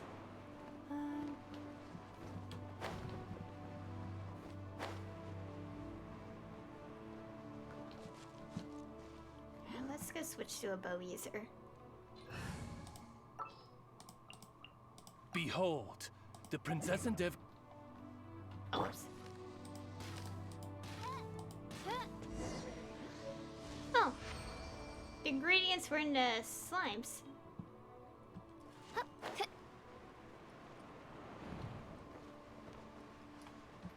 let's just teleport here and go there. Okay.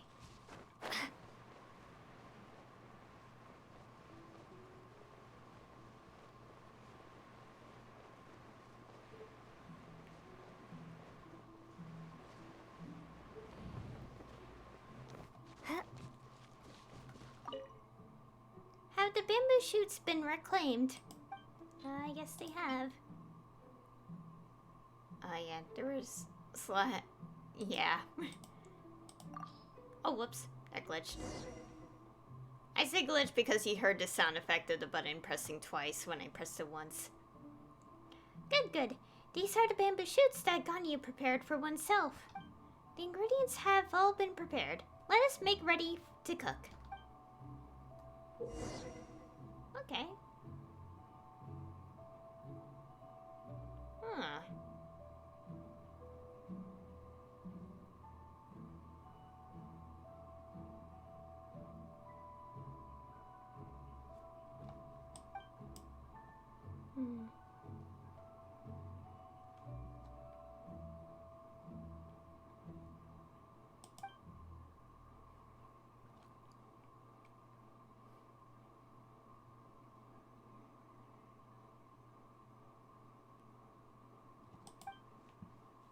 Okay.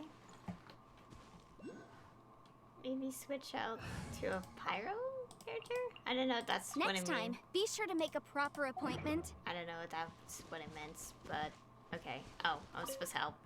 Okay, then the rest can be left to this machine. However, Traveler, the heat control is yours to tend to. Can't this machine do that by itself? Well, one has tried several times to use an internal flame in an attempt to achieve an autonomous heat control. But the flame on the Supreme Cuisine Machine stove is far from ordinary. One must use one's own adeptal flame to operate it. Adeptal flames of such power would warp the shape of the internal components if fed directly into the machine's interior. Sacrificing the larger machine for some small gain is thus unwise.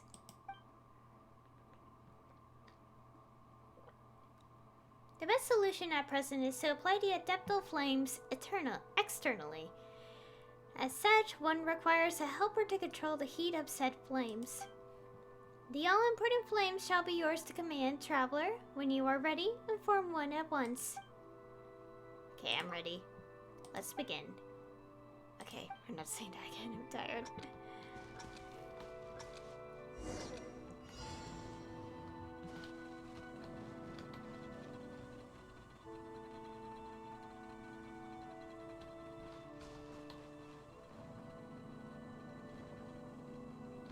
Oh, no, I'm,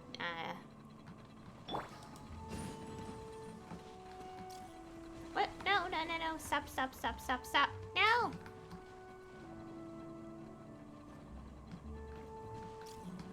No. Okay, I get it. I'm so confused. I thought it was like... Oh, I messed up.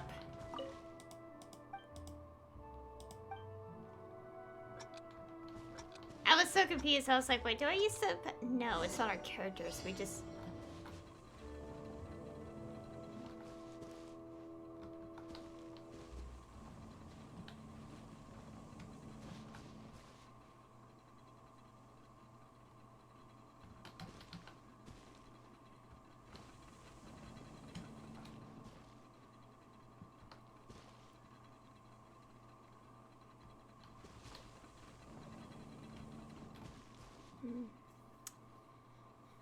So I guess like the best way to deal with this is to kind of like let it sit close to the edge.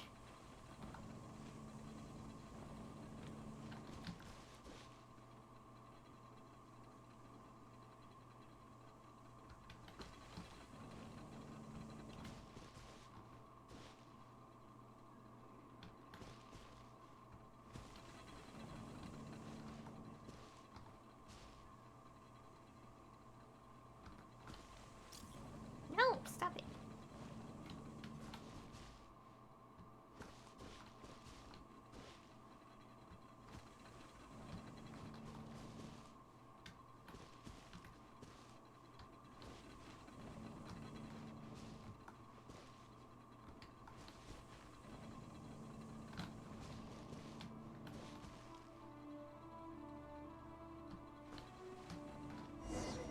There you go.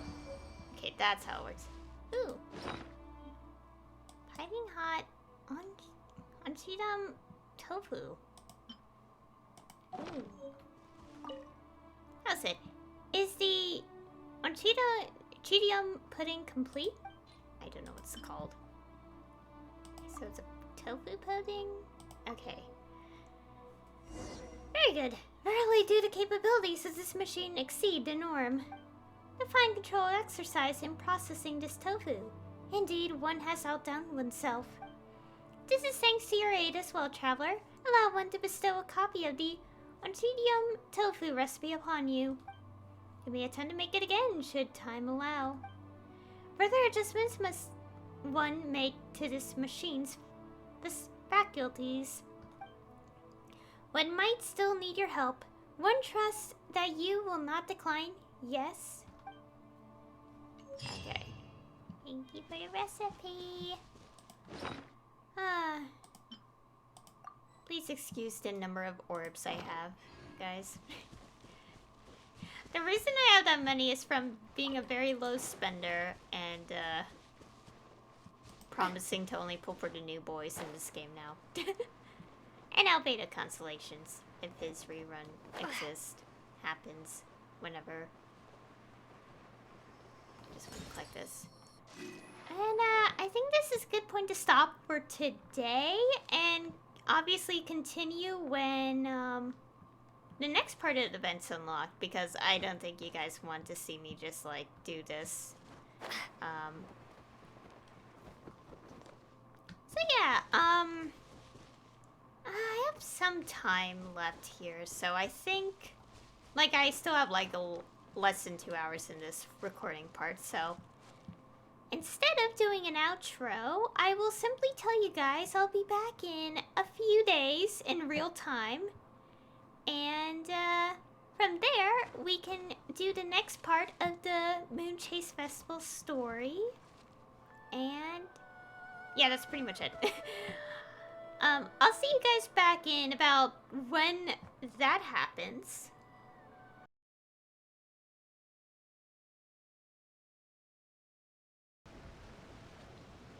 Okay, I have returned, and it's been about like 3-4 days in real life. So, I returned, and we are going to be doing the next part of the Moonchase Festival story. Because there's only like 2 parts, and I purposely stopped where I did because I'm about to get 50 more points to unlock it. So, I did a bit of the exploration and the other things, so we're ready to go.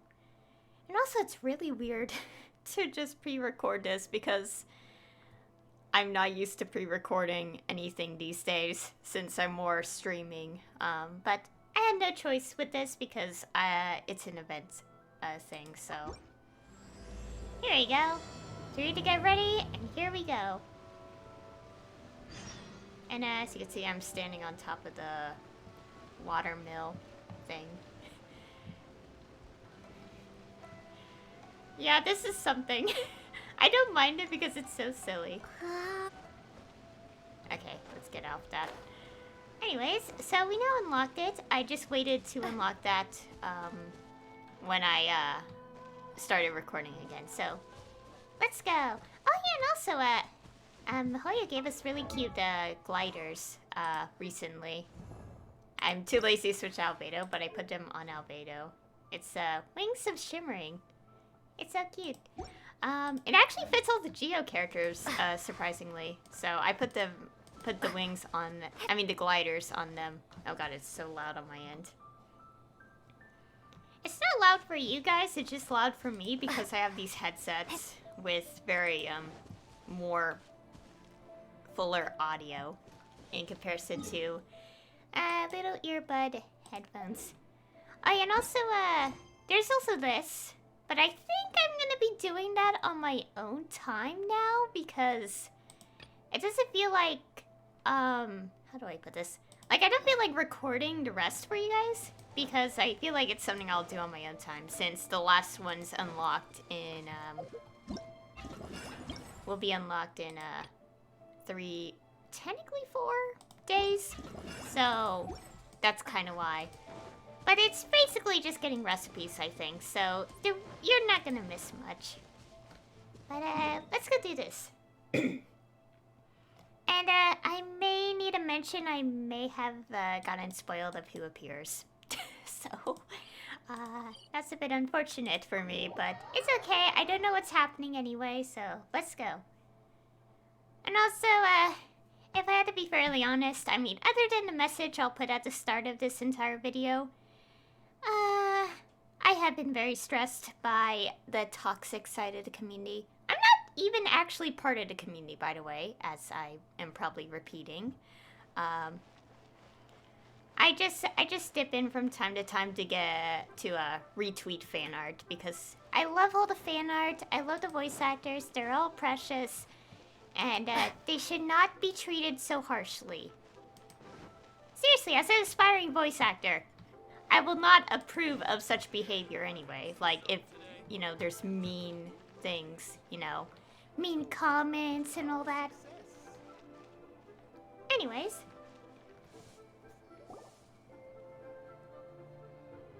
Hey, Xiangling, we're here! Traveler, Paimon, did you hear the news? I made it through the selections for Masterful Chefs. Really? Woohoo! That's great! I knew you could do it. It was a total breeze. I wasn't even trying.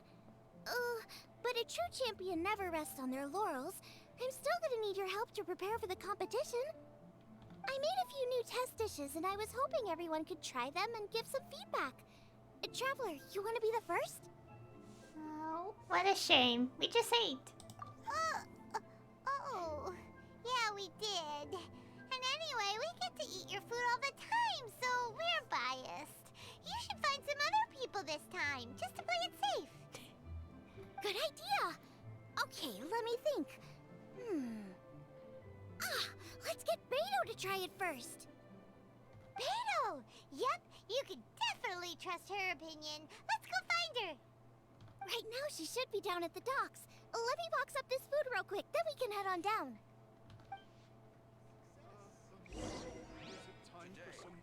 I am aware we're probably just saying that because we don't want to try her interesting palette. But, aw, want to try? Anyways, Beto,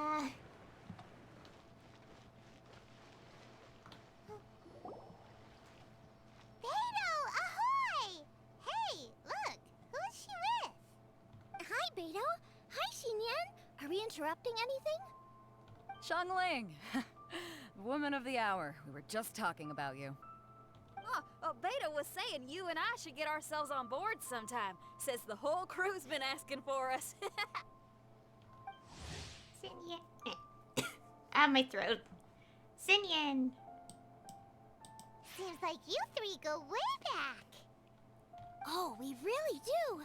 Beto and Xinyan are two of my oldest customers, and I've helped out in the kitchen on board Beto's ship in the past. Recently, Xinyan's been planning to do a show on board, too. That's the plan. Good music's meant for sharing. You guys should check it out sometime. Will do. But I came here today because I made it into the Masterful Chef's finals, and I was just trying out some new dishes to bring to the competition. Can you have a little taste and give me some feedback? Sure, beats drinking on an empty stomach. Oh, about time. I'm starving over here. Let's see what you got.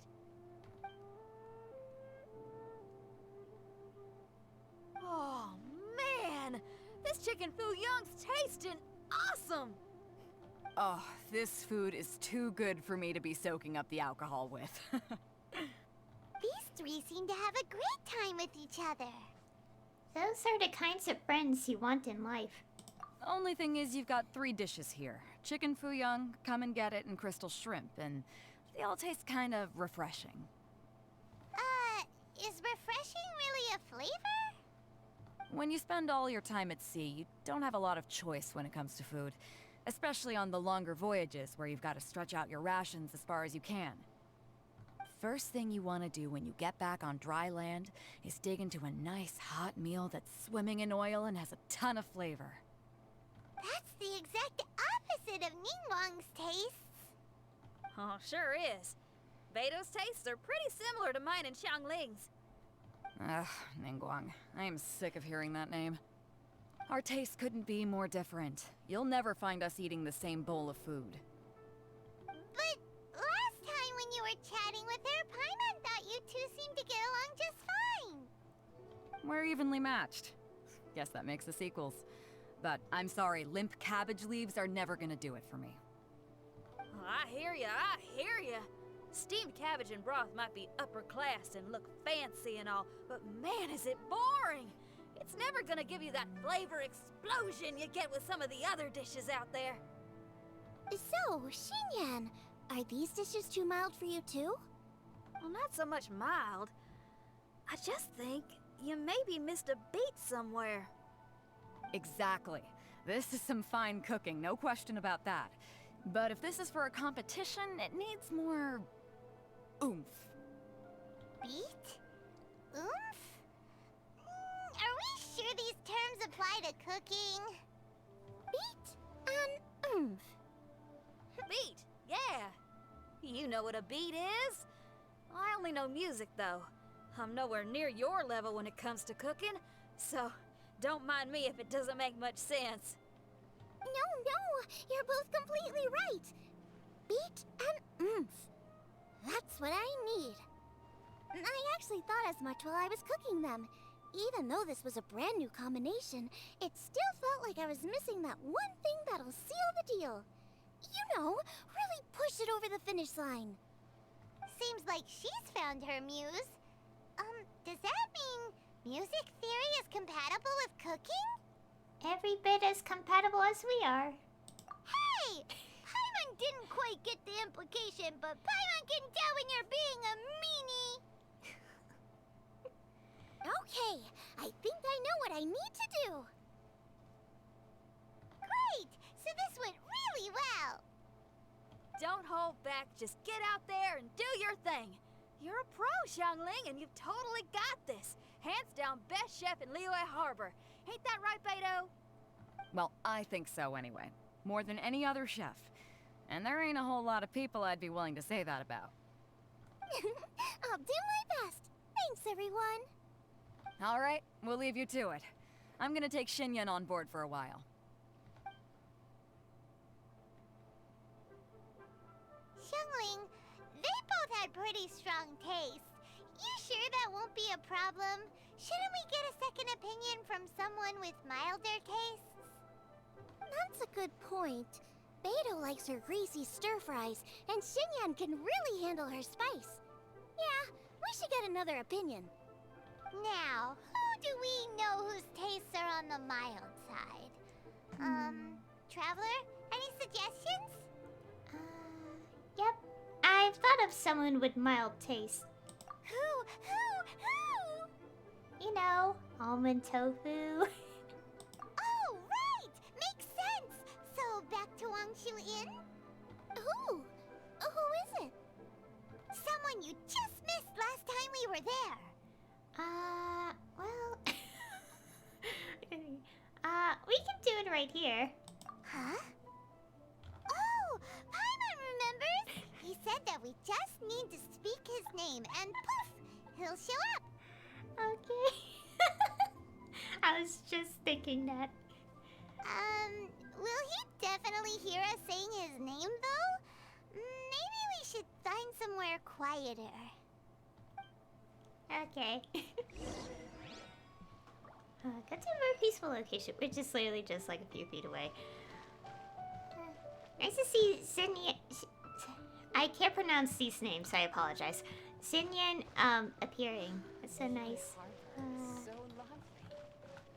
Like, we haven't really seen her show up in quest stuff or anything since she was released, so seeing her show up is really nice. Also, I apologize if my throat is kind of bad. I literally just ate like 30 minutes ago. So it actually kind of fits with the dialogue where we're just like, oh, we just ate. Because I actually did eat in real life. And also, I'm doing this kind of early today because I have a stream later, and I really want to get this done so I know what's going on, and all that, and this little bit of the story here. Okay, let's take turns shouting his name. Do I need to do this too? Paimon's going first. Ahem.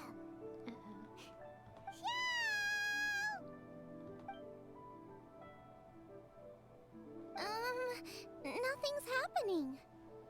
Let me try again.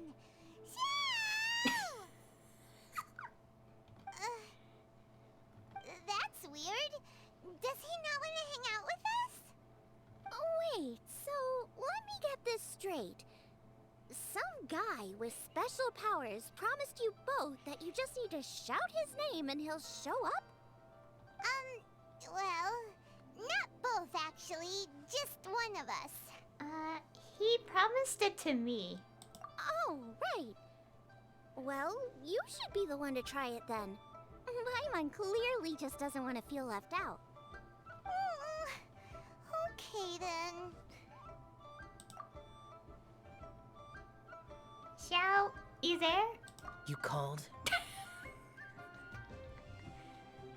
Whoa! He actually came! You spoke my name, did you not? I didn't think that would actually work. When I make you a promise, I will honor it. Blink of an eye and poof! He's there! That's how you know he's an Adeptus. An Adeptus? Xiao, was it? Hi there. It was me who asked the traveler to call you here. My name's Xiangling. I'm a chef. I've made it into the finals of this year's Masterful Chefs, and I'm testing some dishes out in preparation. I'm trying to get feedback from customers with all different tastes. Customers. And that includes me? Uh-huh. The Traveler says you prefer mild food. Just the kind of person I'm looking for. If you don't mind, I'd like you to try the dishes I've made and tell me your thoughts. It's technically the same options here. Please help Xiangling out. Since it's you, I will do it. Yay!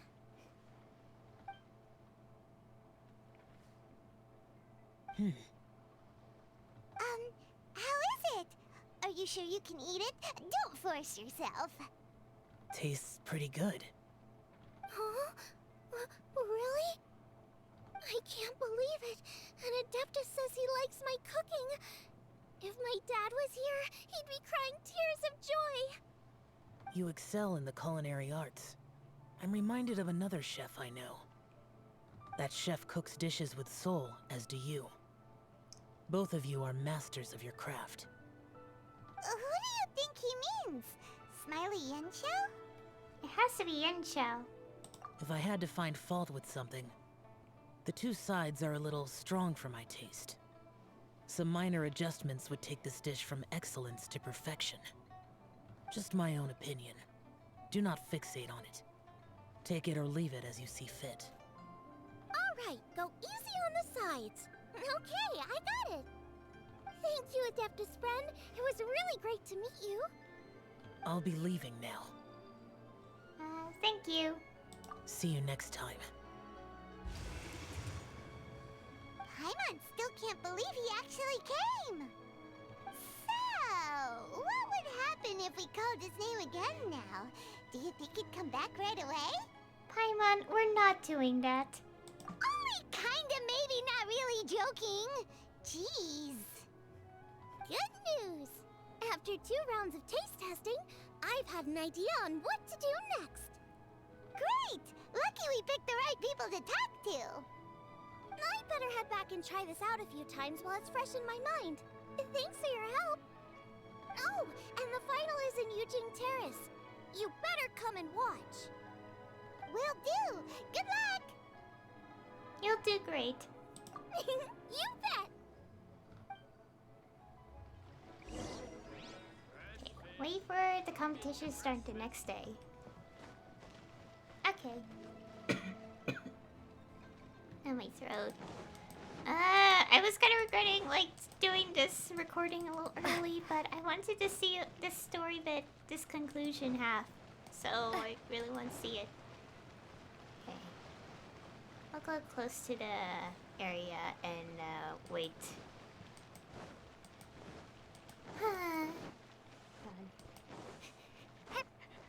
I love that part so much. It's like, oh wow, it actually worked.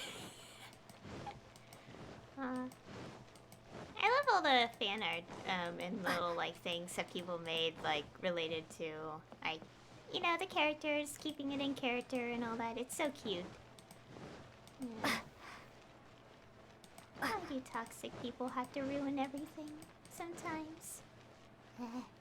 This is why I play games by myself and like enjoy the games by myself, because I don't have to deal with like really bad communities. Also, this reminds me, I have heard that, okay, I don't like talking about this stuff, but I have heard that there was a community that got so toxic that they actually committed physical harm or attempted physical harm. And part of me kind of wonders how that even happened. Like, what caused that to happen?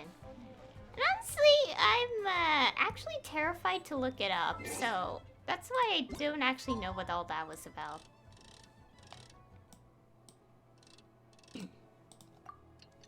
Anyways, enough of that. I want to do the story. Let's go see the last bit of it, and if I have some extra time, I guess I'll show part 2 of this like supreme machine thingy, and then conclude this video as a whole. There we go.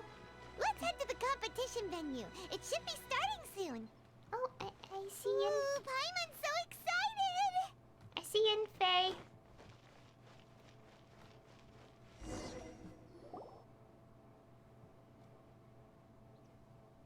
Welcome, everyone, to the Masterful Chef's Final. At the appointment of this organizing committee, I am your host and officiator, Yenfei. Hey, Yanfei's here too! This event is brought to you by the Liyue Qixing in collaboration with a number of participating enterprises. The competition is divided into the selections phase and the finals.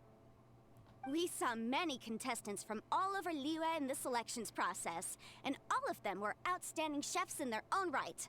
Of those, the 2 strongest participants were put through to today's finals. In just a few short moments, the finals will take place right here before your very eyes. As the officiator, it is my honor and privilege to represent the organizing committee and indeed the people of Liyue in overseeing today's proceedings. Next, please allow me to introduce the judges. There will be a select panel and an audience panel. The 3 members of the select panel are the Tianquan, Lady Ningguang, the Yuheng, Lady Keqing, and last but not least, gourmet connoisseur, Uncle Tian. In addition to these 3, 10 judges will be chosen from among the audience to sample our contestants' dishes and cast their vote. That makes a total of 13 judges, with 13 votes between them. Each judge will vote for their preferred finalist, and the one who receives the most votes will be today's winner. It's all so exciting! And now, please join me in welcoming our 2 contestants into the arena. Come on out! To my left, a competition favorite down from Dihua. Life's harsh when you live on a marsh, but this kitchen ace will put a smile on your face. Please welcome Smiley Yanxiao. Hi, everyone. Whoa, Yanxiao made it into the finals too! But what's up with him? He seems really nervous. To be fair, it's a big event. Yanxiao! Chin up, shoulders back! Everyone from the inn is super proud of you! Oh my god, no. Huh? Oh.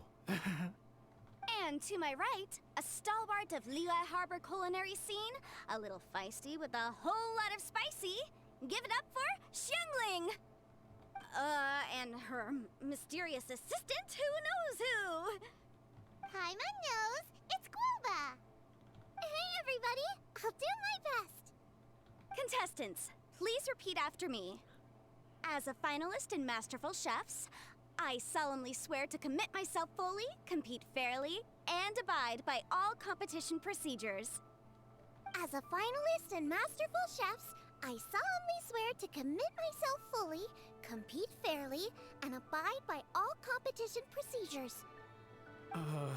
As a finalist in Masterful Chefs, I solemnly swear to commit myself fully, compete fairly, and abide by all competition procedures.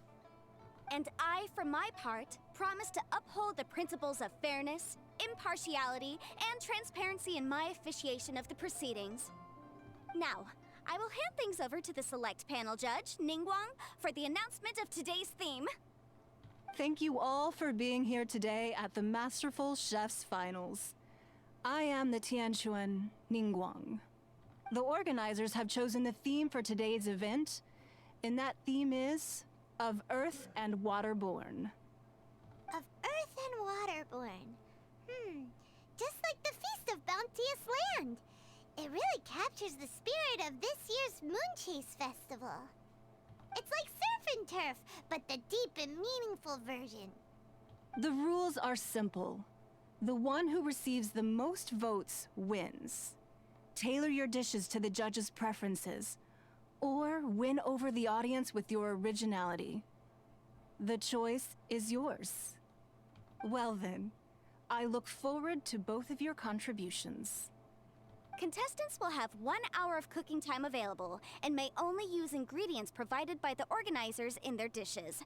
I trust this is no problem. Okay, without further ado, let the cooking commence. Begin! Time to pull out all the stops! Show everyone why you're the best! Woo woo, go Xiangling! Traveler, Paimon! Thanks for coming to support me! Don't you worry, I'm gonna make this the best tasting dish I've ever cooked!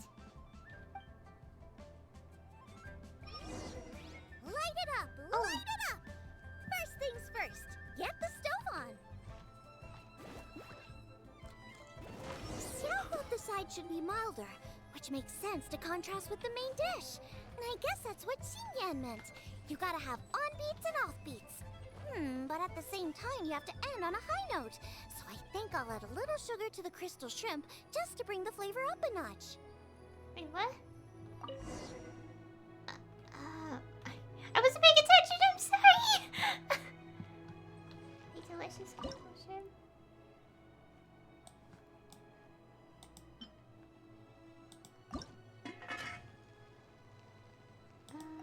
This one.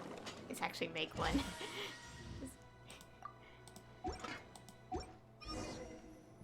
Triple layered consomme is pretty bland to begin with. Oh, I can't have two sides with the same texture. Luckily, the organizers have provided some very aromatic broth. It's just a little too gentle. Okay, this is where Beto was right. A pinch of salt should do the trick. I accidentally messed up and picked the wrong ingredient for some. No! I'm making it super salty by accident. A delicious triple layered consomme. Triple layered consomme, where is it? Yes. I didn't mean to press the wrong ingredient. Oh no! I messed up. I should have waited and listened. I pressed salt by accident the first time. Junyun chili chicken is the main event. Can't afford to compromise too much here, but maybe some pepper will set it apart without alienating anybody. And also Global was showing us too, and I feel bad. Oh no. Please tell me a 2 out of 3 is good though. I feel so bad.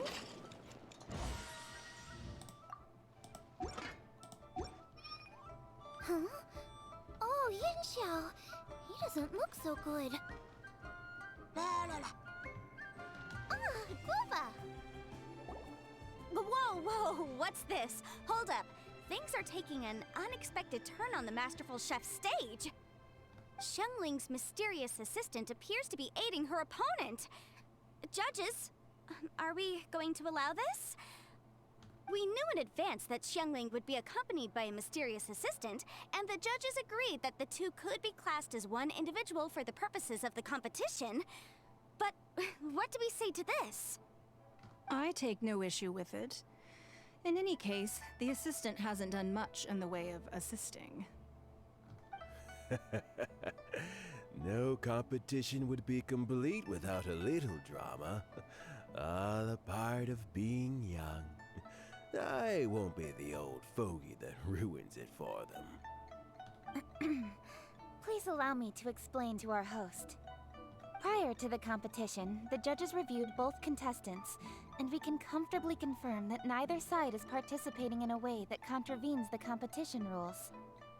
Xiangling is a highly accomplished chef, and her assistant is more like family to her. Xiangling prepares all of her own dishes herself. All that her assistant will do is occasionally provide a fire source. Given Xiangling's level of culinary skill, the difference between her using firewood or her assistant is a trivial one.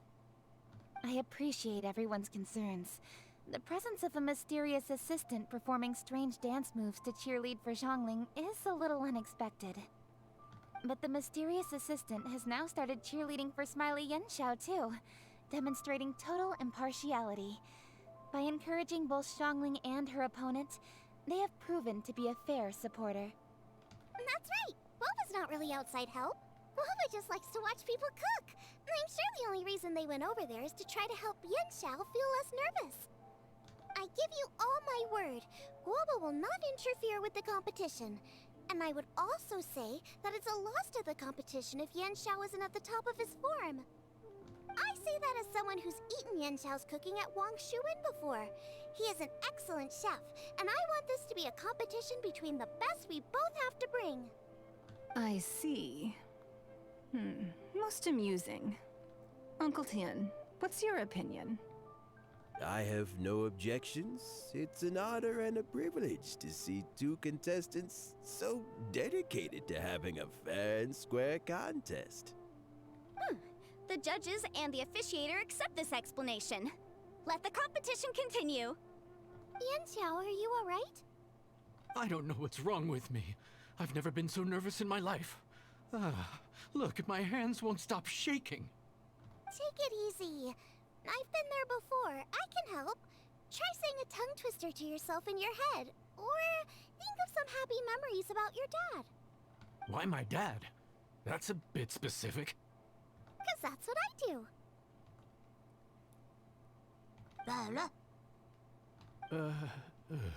I guess I'll think of my mom then. Anyway, you should carry on. I'll be fine.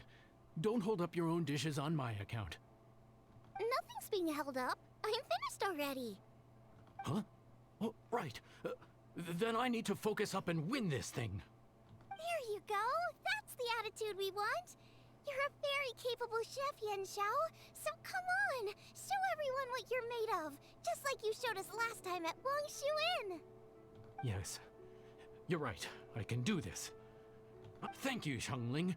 And thanks to your, well, thanks. Time for me to get cooking.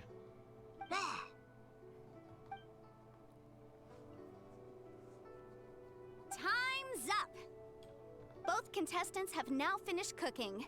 I would like to invite them to present their dishes to the judges for evaluation. We will proceed in the order that the contestants finished. Xiangling, please describe your dish. My dish is Jiyun chili chicken with sides of triple-layered consomme and crystal shrimp.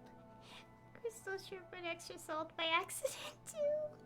The theme is of earth and waterborne, which includes land and sea. In other words, land animals, fowl, and seafood are all potential ingredients. My main dish, Jiyun chili chicken, is a combination of fowl and chilies. Jiyun chilies capture the essence of the mountains where they grow, and fowl is a gift from the heavens. Triple-layered consomme also uses fowl, and its other ingredients are ham and bamboo shoots. These are also flavors from the mountains, but they complement and contrast with the chicken dish, fresh instead of spicy, cold instead of hot. The crystal shrimp is made from a combination of rice, shrimp meat, and carrot. A thin, translucent skin wraps diced carrot and a whole shrimp, fresh, crispy, and tender. Shrimps are a gift from the ocean. Tightly wrapping them in a skin made from rice makes this dish a blend of land and sea, fresh with a hint of sweetness. It's the perfect note to end this course on. Oh no. Ooh, a strong delivery there from Xiangling. Let's see what our next contestant Yan Xiao has to say. My dish is Adeptus Temptation with a mint salad and golden shrimp balls. As Xiangling says, earth and water means land and sea. So birds, land animals, and seafood were also the ingredients I incorporated. Adeptus Temptation is a much-loved dish in Liyue, and as chef of Wangshu Inn, I've always been proud to offer this as the signature specialty dish of our menu. It's a complex dish with very particular ingredients: smoked ham, crab, fresh shrimp meat, and matsutake. I chose this as my main dish as a sign of respect toward my profession and to this competition. The mint salad is my first side. Cool and tender with a subtle sweetness, it's a perfect answer to the rich and strong flavors of the Adeptus Temptation. Golden shrimp balls is a time-honored classic loved by everyone. A hearty and wholesome broth, followed up with a shrimp ball. Oh, pure bliss. Paimon can smell it from all the way over here! It's driving Paimon crazy! Judges, please sample the dishes. Oh no. Very impressive. Both contestants' dishes are well considered, expertly made, and truly delicious. I'm gonna have another golden shrimp. I shall have to sample both contestants' dishes once more before I can reach a verdict. Now, Xiangling has taken an interesting approach here. She's chosen a cold dish as her main. I have to say, that's a bold move. It's also a unique take on Jueyun chili chicken. Although the dish as a whole is served cold, the chili peppers have been stir-fried, and so they're still just a little warm on the inside. You get a nice crunch as you bite in. Then you get the spiciness and warmth all coming in together, and then just a hint of that wonderful pepperiness to top it all off. It's quite simply extraordinary. This Adeptus Temptation is quite exceptional. The triple layer consomme is also a very superlative contribution. Excellent flavor, well balanced between sweet and savory. Yes, the standard is very high. Judges of the select panel, I will now ask you to consider your votes carefully before writing them down and handing them to me. Also, the organizing committee has selected today's audience judges, and they are now evaluating the dishes. Everyone who's been lucky enough to sample today's dishes, please consider and cast your vote independently. How are we not involved in this? Why didn't they pick us to be judges? Paimon has buckets of passion and oodles of expertise when it comes to food. If they don't want Paimon, it's their loss. Calm down, Paimon. I'll cook the same dishes for you later. Yippee! For all the chefs there are in the world, and for all the amazing dishes they can cook, the fact remains that you're the one who treats Paimon the best. Thank you all for waiting. All votes have been received and counted, and the results have been returned to Ningguang. I now invite Ningguang to take the floor and announce the results of the Masterful Chef's Finals. It is my pleasure to announce that the winner of the Masterful Chef's Finals is...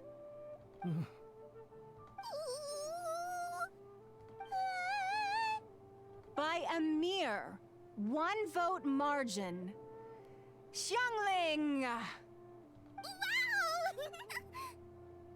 What? How is it so close? Yan Xiao is a great chef too. Well, there it is. I knew it. It was a close contest, but we have a winner. Liyue Harbor's Xiangling has beaten Dihua Marsh's Yan Xiao by just 1 vote. There can only be one winner, but the fact that this was so close shows just how much both of these outstanding chefs managed to impress our judges. Thank you both for your stellar contributions here today. A big thank you to all the audience for being here today, especially those who have come from far and wide. As officiator, I declare the result of this competition to be fair and valid, thus bringing the Masterful Chef's Finals to a close. Thank you all for coming. Until next time. Please exit the venue in an orderly fashion, and remember to take all of your personal belongings with you. Come on, let's go over and take a look.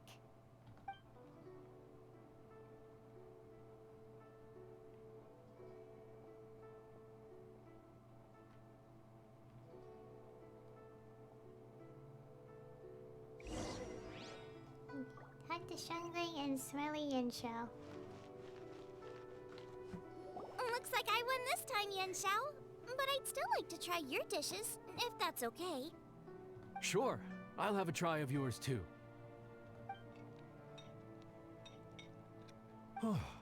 Truly exquisite.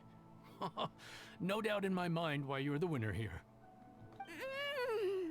This Adeptus Temptation is really good. It's so fresh, I'm almost moved to tears. Well, just goes to show that you have a taste for the finer things in life. No, you've got me all wrong. We're just a small neighborhood restaurant too, so I totally understand. Food is life, and customers are at the heart of all food culture. So humble food cooking is not to be looked down upon. Is that right? Huh. I'd heard you'd gotten famous for your experimental approach to cooking and were all about fancy and exclusive foods. Never realized you'd done your time in a small kitchen too. Well, there you have it. All the greats come from the smaller places. The same goes for you. You can't work in an inn kitchen unless you know how to consistently please customers. It's no wonder your food is so top-notch. You're the kind of competition I'm glad to have. Let's stay in touch. Maybe we can find some time in the future to trade tips. You got it. And next time we meet as competitors, let's both be even better than we are now. All right, deal. Traveler, Paimon! Thanks for coming. Did you get to try the food? Don't even go there. Paimon's still peeved. I can't believe it! You didn't get picked? Well, never mind. Don't get mad. I'll make some more for you when we get back. You will? Woohoo! Great! Oh, the organizer said that Yenshao and I need to go register our delivery addresses. Apparently they're gonna deliver an exclusive ingredients package and the prize money at a later date. So I need to get moving. I'll come find you guys after. Xiangling seems really happy. Good for her. Looks like Kuching and Ningguang left already. As the organizers, they must have gone to wrap up some last-minute things. Let's go ask them for an update about the statue. Yeah, the statue. The giant rock. First we have to look for Kuching. She's over here? Yeah, lower. Yeah. Oh.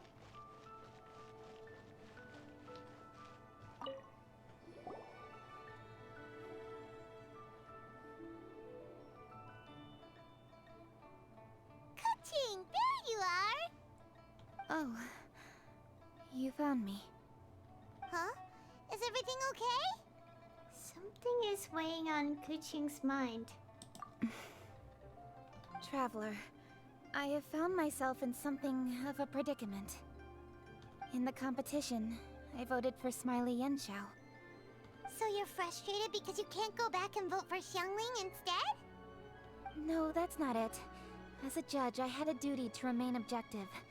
I made my decision after thinking about it very carefully, and my conscience is clear. Xiangling is my friend, so by rights, I should be honest with her about this. But, as you know, I voted based purely on my personal opinion. As a contestant, Xiangling may not be able to appreciate this, and I do not know how to deal with people of her temperament. I just don't know how to break it to her. It's no big deal. Just say it however comes naturally. Xiangling of all people isn't bothered about that kind of stuff. And anyway, she still won in the end. Oh hey, here you are! I've been looking for you for ages. Xiangling, there's something I need to tell you. What is it? My grandfather always said to me, in contests of food, always follow your heart. Which is to say that in gastronomical disputes, or indeed competitions, one must cast their vote for the party that they agree with. This decision must be based on one's honest thoughts, not influenced by any external factors. Of course, that was just my grandfather's opinion, but I have to say, I am inclined to think he had a point. So, despite the fact that I am your friend, I cast my vote for Smiley Yenshao's Adeptus Temptation. I think you mean the golden shrimp balls. Well, maybe it was. I like golden shrimp balls. Is that a problem? Shutting up. You were acting so serious that I honestly thought something was up. It's fine. Doesn't bother me one bit. Huh? You voted for who you wanted to, and that's totally okay. In fact, that's exactly how it should be. Otherwise, how could it be a fair competition? So, you made a point of telling me. Is that because you were worried that it made you a bad friend? Don't be absurd. Didn't I say already? I love this about you. You're just so conscientious about everything. Half-baked feedback just isn't meaningful to me at this stage. Seeking reassurance is what novices do, and it's been a long time since I was a novice. The way forward from today will only get more challenging, as will the dishes I'll need to cook. Honestly, I'll meet friends like you along the way. You have a strong sense of responsibility, Kuching. But you know, not everything is always about responsibility. Yes, you're a Qixing, but you're also you, Kuching. When you're with friends, you don't need to think about everything so thoroughly. You know that's what Ningguang's like, right? Beto's always telling me about how well she gets along with Ningguang. They even play chess aboard her ship sometimes. So you see, Ningguang's kind of bold in that she doesn't let her identity and reputation get in the way of her ability to have a good time. You could take a leaf out of her book. Outside of work, it's time to let go and relax. Xiangling is right on the money. Traveler, Xiangling, anyway, what are we standing around here for? Let's go and check on the status of the Stove God statue. Oh, yeah! Paimon had nearly forgotten about that. Let's go see. Okay, let's go check the rock. Using terrace. Oh, I love all these giant decoration things. Oh, my throat.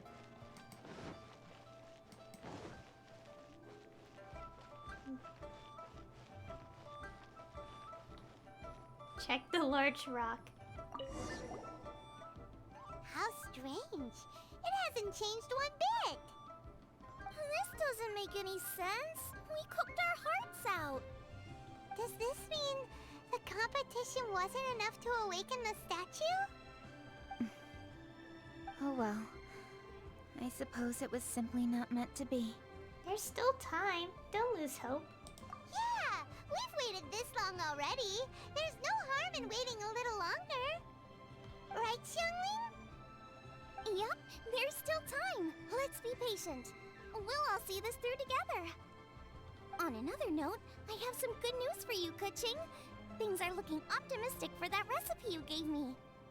Master came by before the competition and filled in the parts that were missing. So now I'll be able to cook it. In fact, I'll go find somewhere to make it right now. Wait here. Xiangling.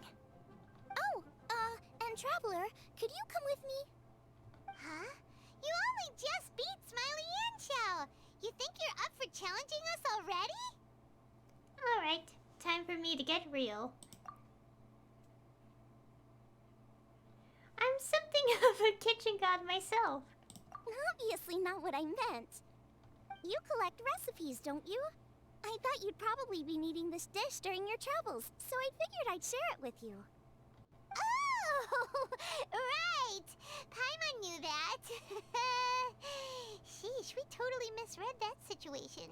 Who am I kidding? Xiangling's the real kitchen queen. Jeez, careful eating your words so fast. You'll give yourself heartburn. What are you staring at me for? Go on, go get on with your cooking. That is adorable. Ooh, chili minced cornbread buns.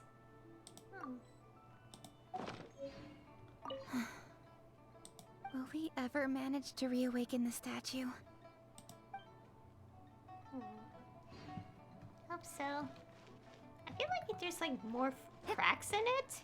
I think it kind of looks like it is. It has some. I mean, I have to find a kitchen cooking spot. I don't know, there were some already over there, but I'm gonna go over here.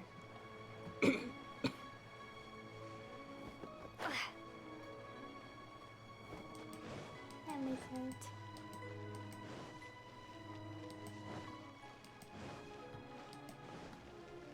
Okay. Okay, so it's a purple rarity. Oh! It's a little paw prints. That's so cute. Okay. Shield strength to defense it gives. Let's... Okay. It's done! So this is what the dish from the recipe looks like. Let's go give it to Kuching. Mine's ready too. Let's go together. Okay, time to... Oh no, I don't suddenly fall. Okay, let's go. Oh, my throat. want to just like take a shortcut like climbing it. Actually, I think I can. Let's do that. Save ourselves a little bit of trouble by climbing up this thing.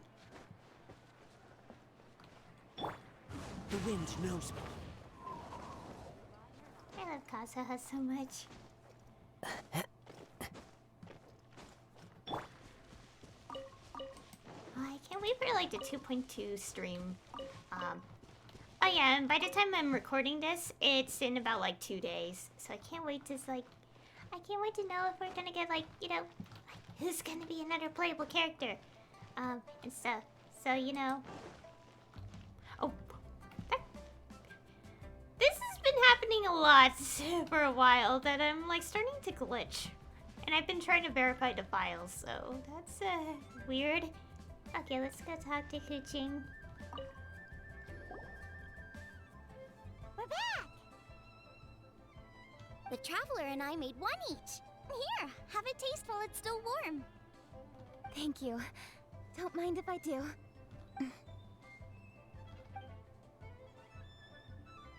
Hmm? What is it? What does that face mean? This flavor... I've tasted it before. Kuching? Apologies. Xiangling, Traveler, thank you both. This is everything I had hoped it would be. It tastes wonderful and... quite amazingly, somehow it took me right back to my childhood. When my grandfather was still around. Really? That's awesome! I didn't have a chance to fully explain before.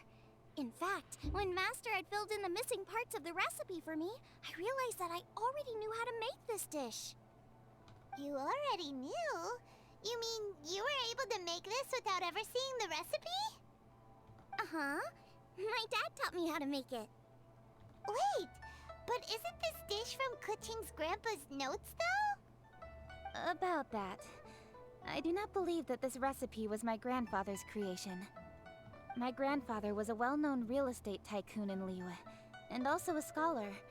He was an avid collector of old books and was quite knowledgeable on many of Liyue's customs and traditions that are no longer practiced. As a child, I used to spend a lot of time with him in his study. We'd read the classics together, then debate how much of it was actually genuine, and whether Rex Lapis was real or not. He used to say, books are just a bridge that bring us a little closer to history. It's up to those of us in later generations to ask these questions, search for the answers, and decide what they mean. Since then, my grandfather has passed on, and I've grown up to become a Chiseng. My views on Rex Lapis have changed in this time too, from myth to reality. For me, the name Rex Lapis is inextricably wound up with memories of my grandfather. Whenever I see his name written down, it always reminds me of sitting in my grandfather's study, seeing all of his notes. As I said earlier, this recipe came from those same notes. It's an ancient dish that he was trying to restore to its original form. But, unfortunately, without the full recipe, he never quite succeeded. Still, each time he tried cooking it, he'd always get me to have a taste while it was still warm. The memories. This really is the taste of my childhood. Ancient dish? Are cornbread buns really that old? Well, at least in my family it is.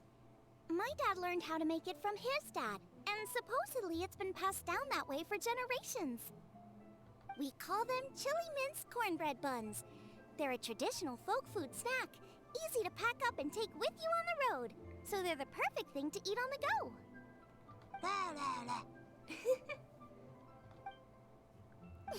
Seeing Guoba just reminded me of something. I actually made this dish on the day I first met Guoba. How did you first meet?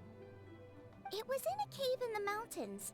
I ducked inside to get out of the rain and saw an offering table in there, so I put the cornbread buns I'd brought with me on it. Then I ended up falling asleep, and when I woke up, I found out that Guoba had eaten every last one. Guoba followed me around ever since. We're practically family now. Hold up! stop the conversation. Look! The stone! It burst open! It's... Is that Guoba? Guoba? What are you... What?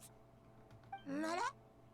Ah, I see the chili mince cornbread buns have been served. Master! Granny, look! The stove god statue looks just like Guoba! Oh, indeed it does. After all, Guoba is the deity you've been searching for. God of the stove. Guoba is a god? You asked me if a sufficiently festive atmosphere would be enough to reawaken the stove god. And my answer is this. Yes. And no. The stove god has always been a deity with great affection for the people, and who acts in response to their desires. To him, the heart's passions and the heart's desires are not the same thing. Passion can be a technique, a skill, something derived from experience. But desires, they are deeper, more innate. They are the heart's strength in its purest form.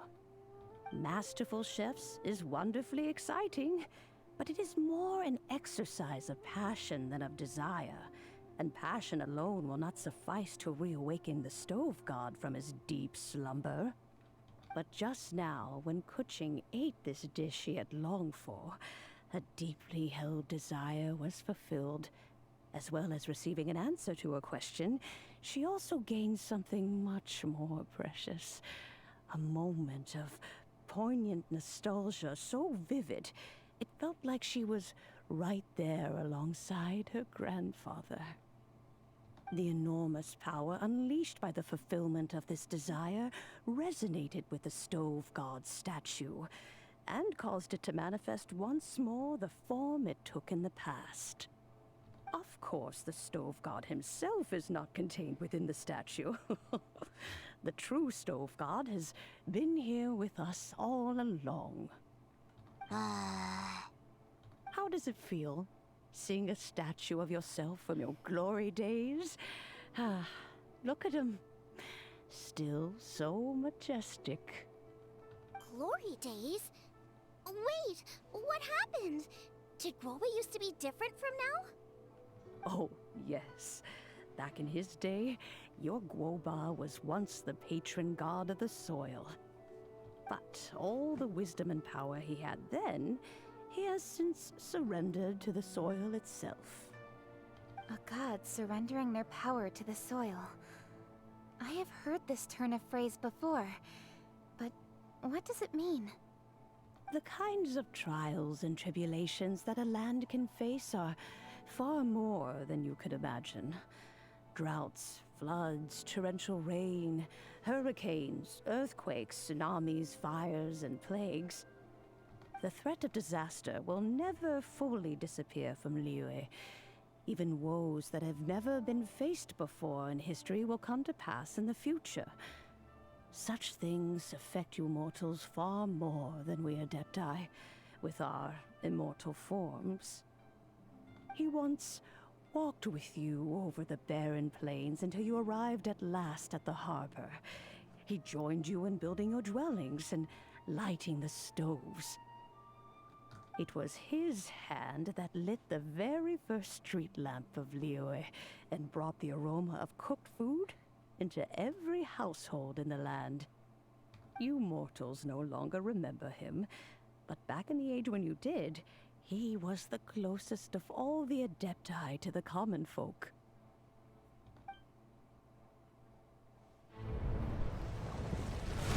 Moonchase, god of the stove, born from a spark when stone struck stone. He was a god with a great love for humanity and their well-being.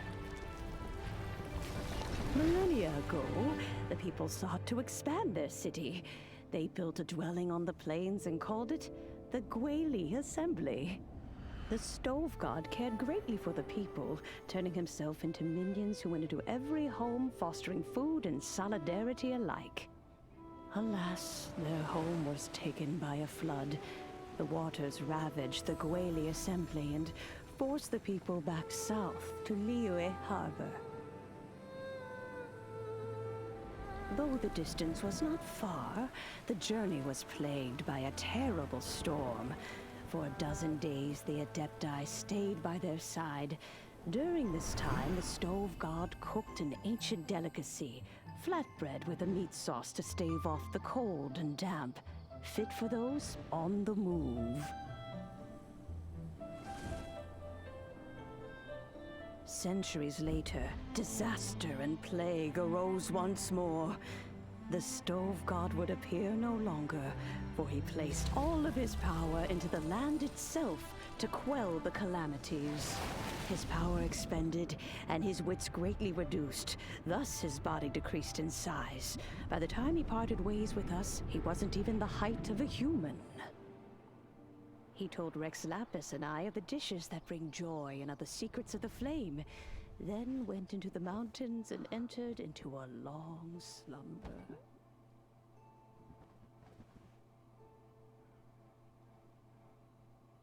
The Stove God departed, and Guoba was born. When he awoke, he ate the Chiliman's cornbread buns placed on the offering table by a young lady in yellow.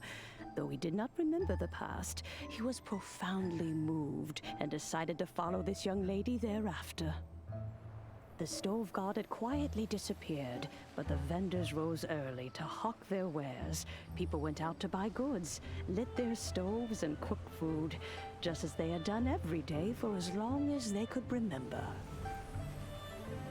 In Liyue, things have always been this way.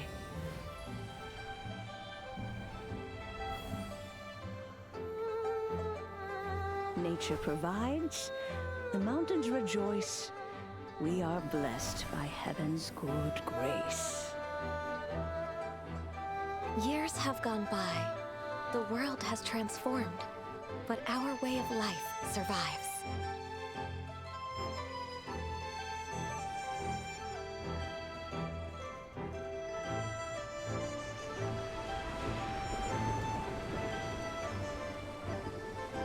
Fame and fortune is only a season. It is the moment that we should embrace.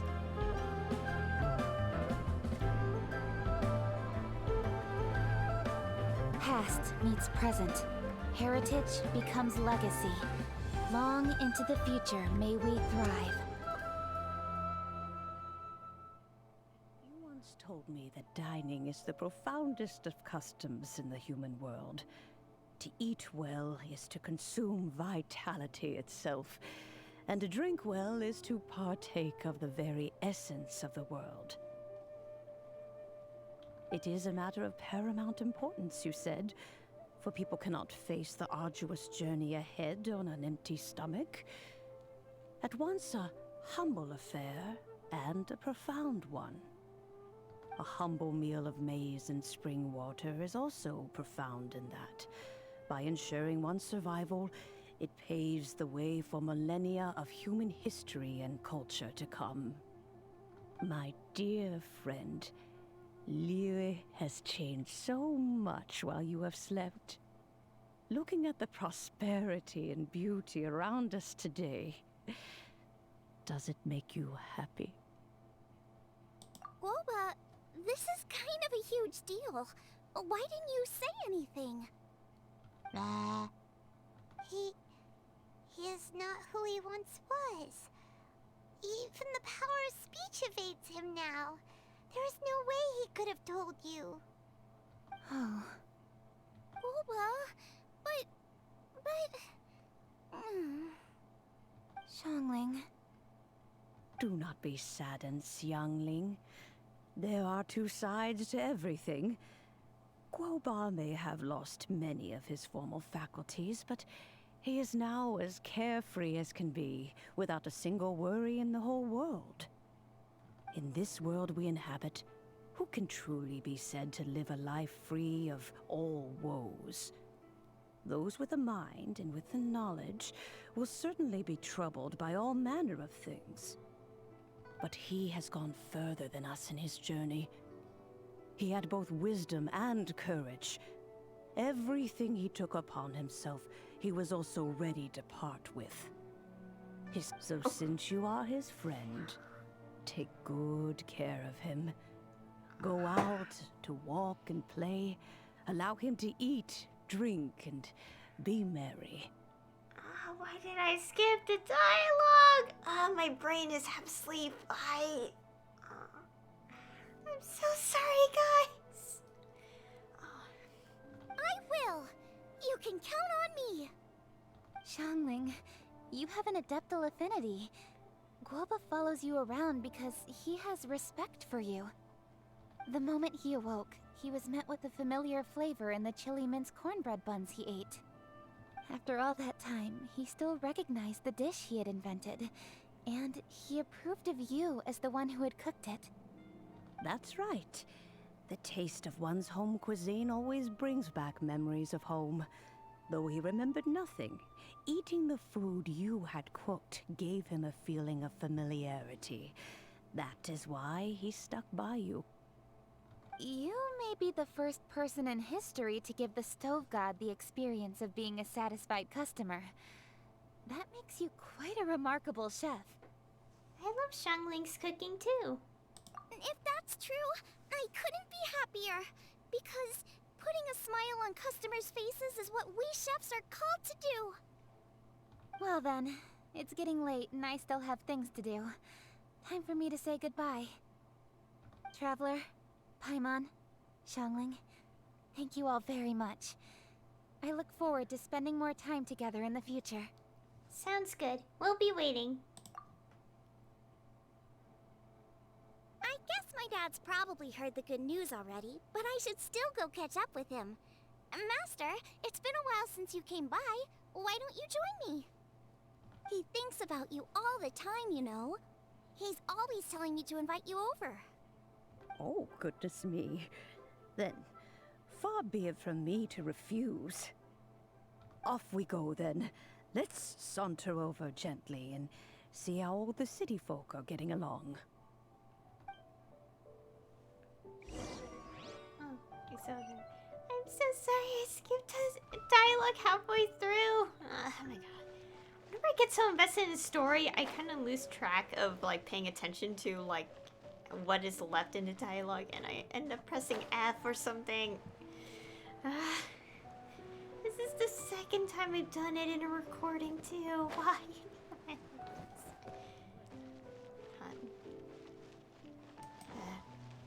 Because I don't have much sleep these days, which is actually very concerning, or if you think 6 to 7 hours of sleep is actually normal, my mind has been more exhausted these days, and it doesn't help with all the chaos going on. Again, some wonder why I don't really partake in community stuff when it comes to a series I really enjoy. Hi, Dad! I'm back! Hey! What are you doing there? I should be the one handling that.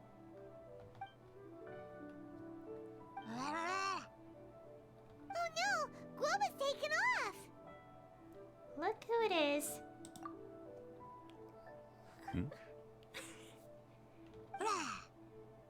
Oh, it's you. Hello there, old friend. Oh, bless my soul. Are you out for a stroll as well? Given the season, it felt fitting to take a leisurely walk while the meal is being prepared. Quite right. And it also gave us the chance to run into you. Guoba may not recognize you, but as ever, he seems quite delighted to see you. So, Guoba doesn't remember anything, but can still feel when something's familiar?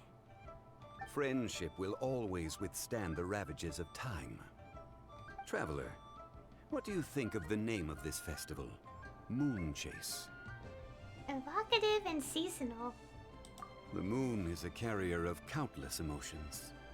So many things only seem to surface as we gaze up beneath its poignant glow. Wherever the moonlight shines, the heart is wont to follow. Fond memories of those no longer with us. Debts of gratitude to old friends. The meaning of ages past and gone. All wrapped up in the city that has existed for so many moons to date. All these things and more, they are why people chase the moon. In old age, the sight of many things puts one in a wistful mood.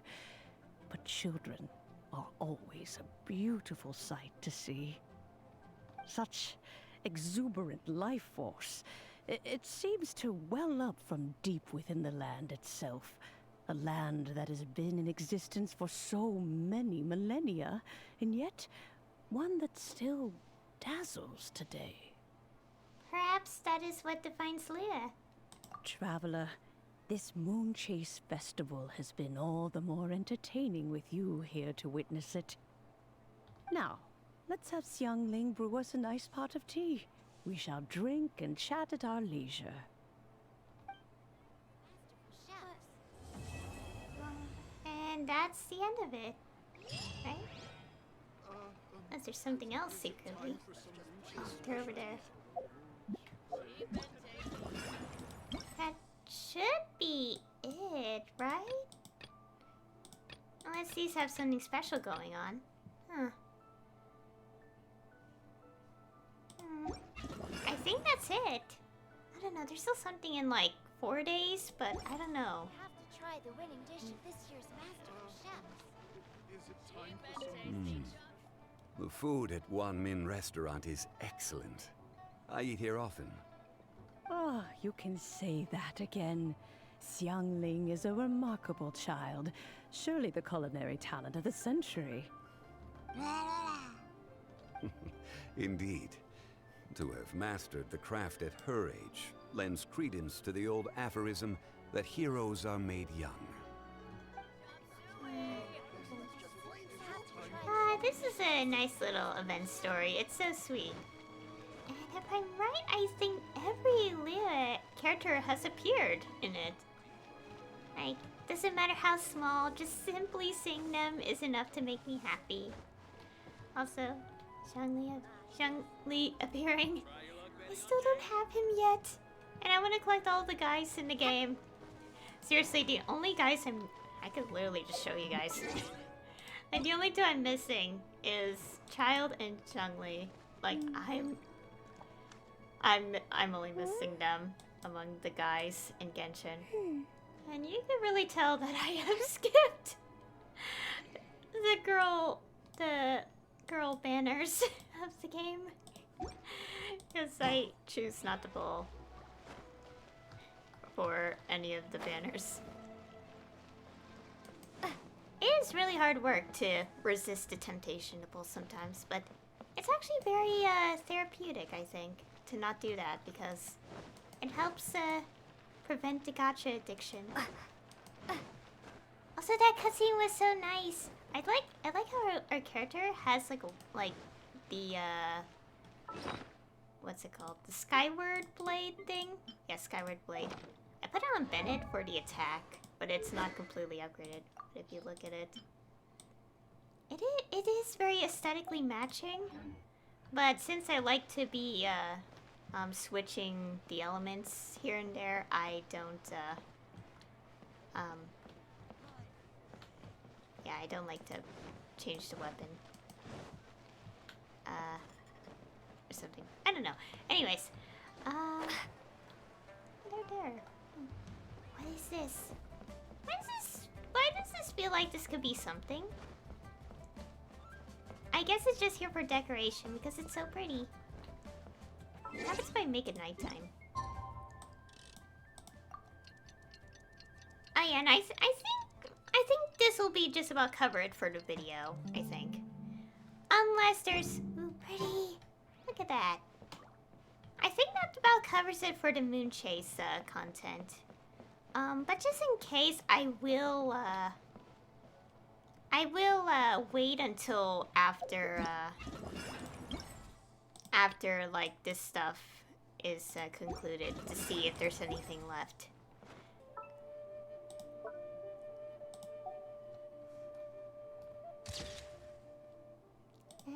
that'll be the thumbnail.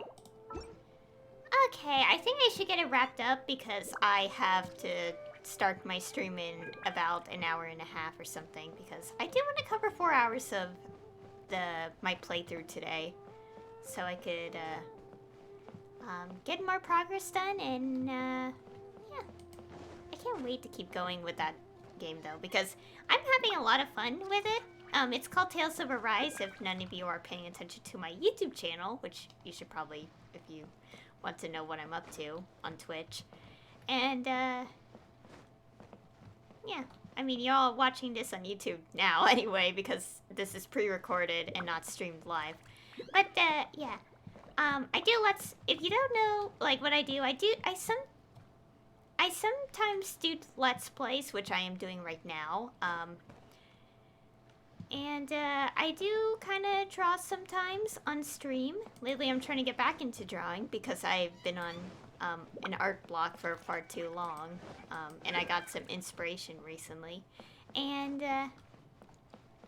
yes, I do also stream Genshin, but I don't do it often. I usually do it when I want to do something like, you know, there's a story quest, like that's permanent in the game.